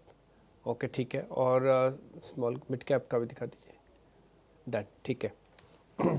तो मार्केट में एसेस तो कोई प्रॉब्लम दिख नहीं रही है। एडवांस डिक्लाइन की रेशियो को अगर मैं थोड़ा छोड़ दूं जो कि चैलेंजिंग है क्योंकि 2-3 दिन से मार्केट थोड़ा साइडवेज है, अदरवाइज़ वैसी कोई प्रॉब्लम नहीं दिख रही है। अब आप देखो रिलायंस इंडस्ट्रीज़ भी वापस से हरे निशान में आ गया। आज इसकी ओपनिंग अच्छी नहीं हुई थी और ये 2 दिन से चला हुआ शेयर था। इसका मतलब है कि कोई हॉट मनी चेस कर रही है मार्केट में। आप और मैं हम सब वेट कर रहे हैं कि पहलगाम की घटना का क्या होगा। अभी मैंने आदित्य सर से यही बात पूछी, राजेश सर भी इस चीज़ की वेट कर रहे हैं। लेकिन अगर बड़े शेयर जो टिपिकल इंस्टीट्यूशंस के फेवरेट शेयर होते हैं अगर उसमें बाइंग आ रही है तो इसका मतलब एफआईज की लॉन्ग पोजीशन जो 44% हुई है ये शायद शाम को जो नंबर आएगा और बढ़ता हुआ आएगा। ऐसा हो नहीं सकता कि मार्केट को एक छोटा सा करेक्शन चाहिए जो सारे डाटा से कह रहा था कि वो मिलेगा लेकिन वो दे ही नहीं रहा। इसका मतलब कि हॉट मनी है जो मार्केट को चेस कर रही है बहुत अच्छे से। राजेश सर आपको भी ऐसे कुछ लग रहा है कि आज शाम को जब एफआईज का नंबर आएगा ये 44% की लॉन्ग पोजीशंस थोड़ी और बढ़ती हुई दिखेंगी और ये टिपिकली मार्केट की स्क्रीन रीडिंग से समझ में आ रहा है कि कोई इंस्टीट्यूशनल का पैसा चेज हो रहा है, ये रिटेलर्स का बस का नहीं है ऐसा सब करना कराना। तो डेफिनेटली डिम्पी जी अगर हम देखें तो एफआई नेट बायर है, पिछले 7-8 दिनों से कंसिस्टेंट बाइंग एक्शन यहाँ पे एफआई की देखने को मिली और लॉन्ग शॉर्ट रेशियो भी यहाँ पे इंप्रूव होते हुए दिख रहे हैं। और जिस तरीके से लार्ज के बास्केट में बाइंग इंटरेस्ट बना हुआ है और अगर हम देखें तो beaten down sector like IT भी एक रिकवरी मोड में आ चुका है। तो कहीं ना कहीं ये जरूर दिखाता है कि एफआई ने अपना जो डायरेक्शन था इंडिया की तरफ वो जरूर बदला है। डिस्पाइट की एक जियोपॉलिटिकल टेंशन यहाँ पे अभी भी बना हुआ है, लेकिन हमें लगता है कि कॉरपोरेट अर्निंग्स भी एक हद तक यहाँ पे कॉन्फिडेंस वापस क्रिएट करते हुए दिख रही है और प्रोएक्टिवनेस ऑफ गवर्नमेंट भी एक कॉन्फिडेंस यहाँ पे वापस बनाते हुए दिख रही है। तो हमें लगता है जो एक कंसर्न था मेजर डोमेस्टिकली अगर हम इंडिया की बात करें, ये जियोपॉलिटिकल टेंशन को अगर हम छोड़ दें तो उसके पहले जो कंसर्न था वो स्लो डाउन का था और एक कॉर्पोरेट अर्निंग की तरफ थोड़ा सा यहाँ पे कंसर्न था। बट अभी तक के जिस तरीके के लार्ज कैप कंपनीज के जो अभी तक अर्निंग्स अभी तक आए हैं वहां पे कहीं ऐसा कोई बड़ा डिसअपॉइंटमेंट अभी नहीं देखने को मिला और हमें लगता है कि कहीं ना कहीं ये भी एक कॉन्फिडेंस बढ़ाते हुए दिख रहा है मार्केट में। तो हमें लगता है यस ये एक स्मार्ट मनी ही यहाँ पे मार्केट में पार्टिसिपेट करते हुए देखने को मिली है।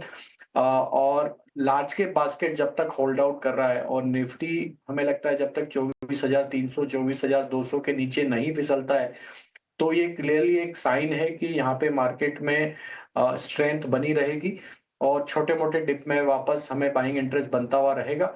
और सेक्टोरियल रोटेशन भी यहाँ पे होते हुए दिख रहा है। जिस तरीके से अर्निंग अनफोल्ड होती जा रही है वो स्टॉक ऑलरेडी उस अर्निंग को प्राइस में डिस्काउंट करते हुए दिख रहा है और वहां पे उसी सेक्टर के दूसरे स्टॉक्स जहाँ पे कंफर्ट है वहां पे बाइंग इंटरेस्ट जरूर टर्न होते हुए दिख रहा है।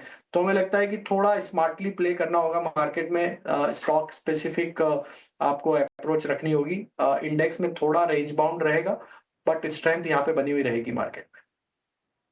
स्ट्रेंथ बनी हुई रहेगी लेकिन स्टॉक स्पेसिफिक अप्रोच अपनाना चाहिए, ये सलाह आती हुई तो वायदा बाजार से कुछ स्टॉक स्पेसिफिक आइडियाज लेकर आते हैं हमारे अगले सेगमेंट में ऑप्शंस के चैंपियंस।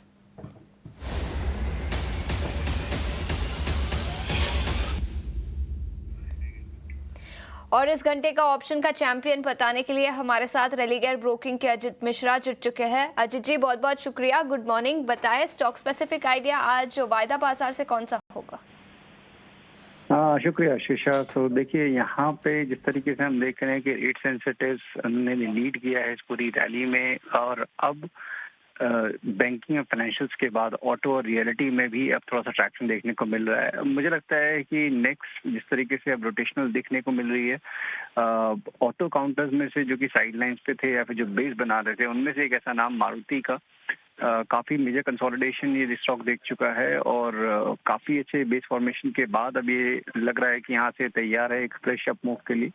तो 12,000 वाली कॉल जो कि करीब 247 के पास ट्रेड कर रही है इसको लॉन्ग करने की रिकमेंडेशन होगी। 188 का स्टॉप लॉस रहेगा 370 तक के टारगेट्स के लिए। इस पोजीशन में मैक्सिमम लॉस करीब 2950 रुपए का हो सकता है, जहाँ पे मैक्सिमम प्रॉफिट करीब 6150 का। ठीक है, तो मारुति के 12,000 के कॉल खरीदने की सलाह, जहां पर अधिकतम मुनाफा और अधिकतम नुकसान के लेवल्स आपके स्क्रीन पर आते हुए। अजीत जी, बहुत बहुत शुक्रिया समय निकालकर आज हमारे साथ ईटी नाउ स्वदेश पर जुड़ने के लिए। इसी के साथ सेबी का रिस्क डिस्क्लोजर, 90% लोगों को फ्यूचर्स एंड ऑप्शंस में नुकसान होता है, तो अपने फाइनेंशियल एडवाइजर को कंसल्ट करके फिर ही एफएनओ में ट्रेडिंग करें। लेकिन ऑटो सेक्टर से कुछ और स्टॉक्स पर नजर डालते हैं, जहां पर आज अच्छी तेजी दिखी है। Tyre company in fact Balkrishna industries 1.5% से ज्यादा की तेजी यहां पर। M&M, अशोक लेलैंड, बॉश जैसे सभी स्टॉक्स में आधे से 1% तक की तेजी दिखी है। इस पर ही हमारे मेहमानों से राय ले लेते हैं। सबसे पहले आपसे पूछना चाहूंगी राजेश जी, क्या राय होगी इन ऑटो सेक्टर के स्टॉक्स पर, और कोई ऐसा स्टॉक जहां पर इन लेवल्स पर फ्रेश पोजीशंस लिए जा सके?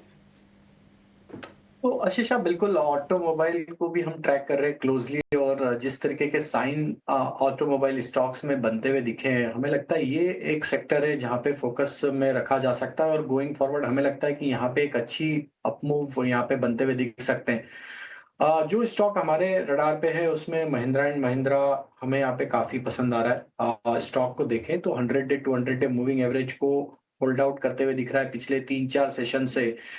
हमें लगता है ये स्टॉक में पोटेंशियल है 3000 से लेके 3020 के अपसाइड के टारगेट यहाँ से डिस्प्ले करते हुए। तो महिंद्रा एंड महिंद्रा हम यहाँ पे बाय करने की सलाह देंगे। 2905 का स्टॉप लॉस रखा जा सकता है। तो ये स्टॉक हमें काफी पसंद आ रहा है। वहीं अगर हम देखें तो टू व्हीलर स्पेस में, अगर हम देखें तो टू व्हीलर स्पेस पे हमारी जो पसंद होगी वो हीरो मोटर की होगी। एनीवे आज थोड़ा सा साइडवेज बिहेवियर है स्टॉक्स का, बट अगर जिस तरीके के इसके वीकली स्ट्रक्चर बने हैं, लोअर साइड से एक अच्छी रिकवरी के बाद स्टॉक थोड़ा कंसोलिडेट करते हुए दिख रहा है। बट हमें लगता है हीरो मोटर में एक मोमेंटम बन सकता है, और ये स्टॉक जैसे ही 3880 के लेवल क्रॉस करेगा तो यहाँ पे एक अच्छी तेजी अनफोल्ड होते हुए दिख सकती है टुवर्ड्स 4050 4100 की तरफ। तो हीरो मोटर भी हमारे बाइंग लिस्ट में है विद स्टॉप लॉस ऑफ 3815। और जैसा आपने जिक्र किया कि जैसा टायर स्पेस में भी थोड़ा मोमेंटम बना है, तो उसमें C8 में एक क्लियर ब्रेकआउट वीकली चार्ट पे बनते हुए दिखा है। और ब्रेकआउट के बाद इसमें पिछले 3 हफ्तों से स्टॉक वो ब्रेकआउट को सस्टेन कर रहा है।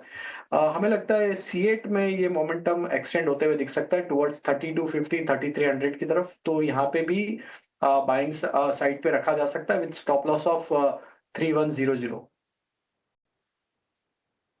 एक take CEAT automobile sector in particular, और 3135 के लेवल से 2.5% के गेंस के साथ सीएट के स्टॉक में इस वक्त कामकाज देखने को मिला है। रिकवरी है मार्केट में करीब 100 अंकों के। निफ्टी 24,375 के लेवल्स पर 24,268 तक नीचे जा गिरा था, वहां से 24,375 तक पहुंचता हुआ मार्केट में रिकवरी अटेम्प्ट होती हुई। निफ्टी, बैंक निफ्टी, सेंसेक्स में मेजर कंट्रीब्यूटर्स की अगर बात करें, ज्यादातर एक्शन इस वक्त हम देख रहे हैं L&T, महिंद्रा एंड महिंद्रा, भारती एयरटेल, इन तमाम स्टॉक्स में है। और चुनिंदा बैंकिंग प्लेयर्स भी, HDFC Bank, Kotak Mahindra Bank, इन स्टॉक्स ने कमान संभाली है। On the flip side Bajaj Finance, SBI, Tata Motors, UltraTech Cement, Axis Bank के सारे स्टॉक्स हैं जो कि इस वक्त गिरावट झेल रहे हैं। सेक्टर स्पेसिफिक बाजार में एक्शन भी इस वक्त अच्छा खासा नजर आ रहा है। सिर्फ PSU बैंक में अब भी हम कुछ चैलेंजेस देख रहे हैं, इसके अलावा हर सेक्टर में अब मजबूती वापस लौट आई है। Real estate, pharma, metal, FMCG, energy, IT, automobile, ये सारे सेक्टर्स में एक्शन बैक कामकाज। SBI लाइफ में अच्छा खासा एक्शन है। इनफैक्ट क्वार्टरली नंबर्स जब आए उसके ठीक बाद हम देख रहे हैं नतीजे तो ठीक ठाक थे वैसे देखा जाए तो, लेकिन रिन्यूअल प्रीमियम जो कि एक इम्पॉर्टेंट पैरामीटर है लाइफ इंश्योरेंस कंपनियों के लिए, वहां पर इजाफा देखने को मिला था सालाना आधार पर करीब 12-13% का। आदित्य, SBI लाइफ पर आपसे एक राय जानना चाहेंगे। HDFC लाइफ भी देखिए ऑलमोस्ट 0.3% की तेजी दिखाते हुए, वहीं SBI लाइफ के चार्ट्स पे आज डे हाई ऑलमोस्ट 1.5% के गेंस दिखा रहे हैं।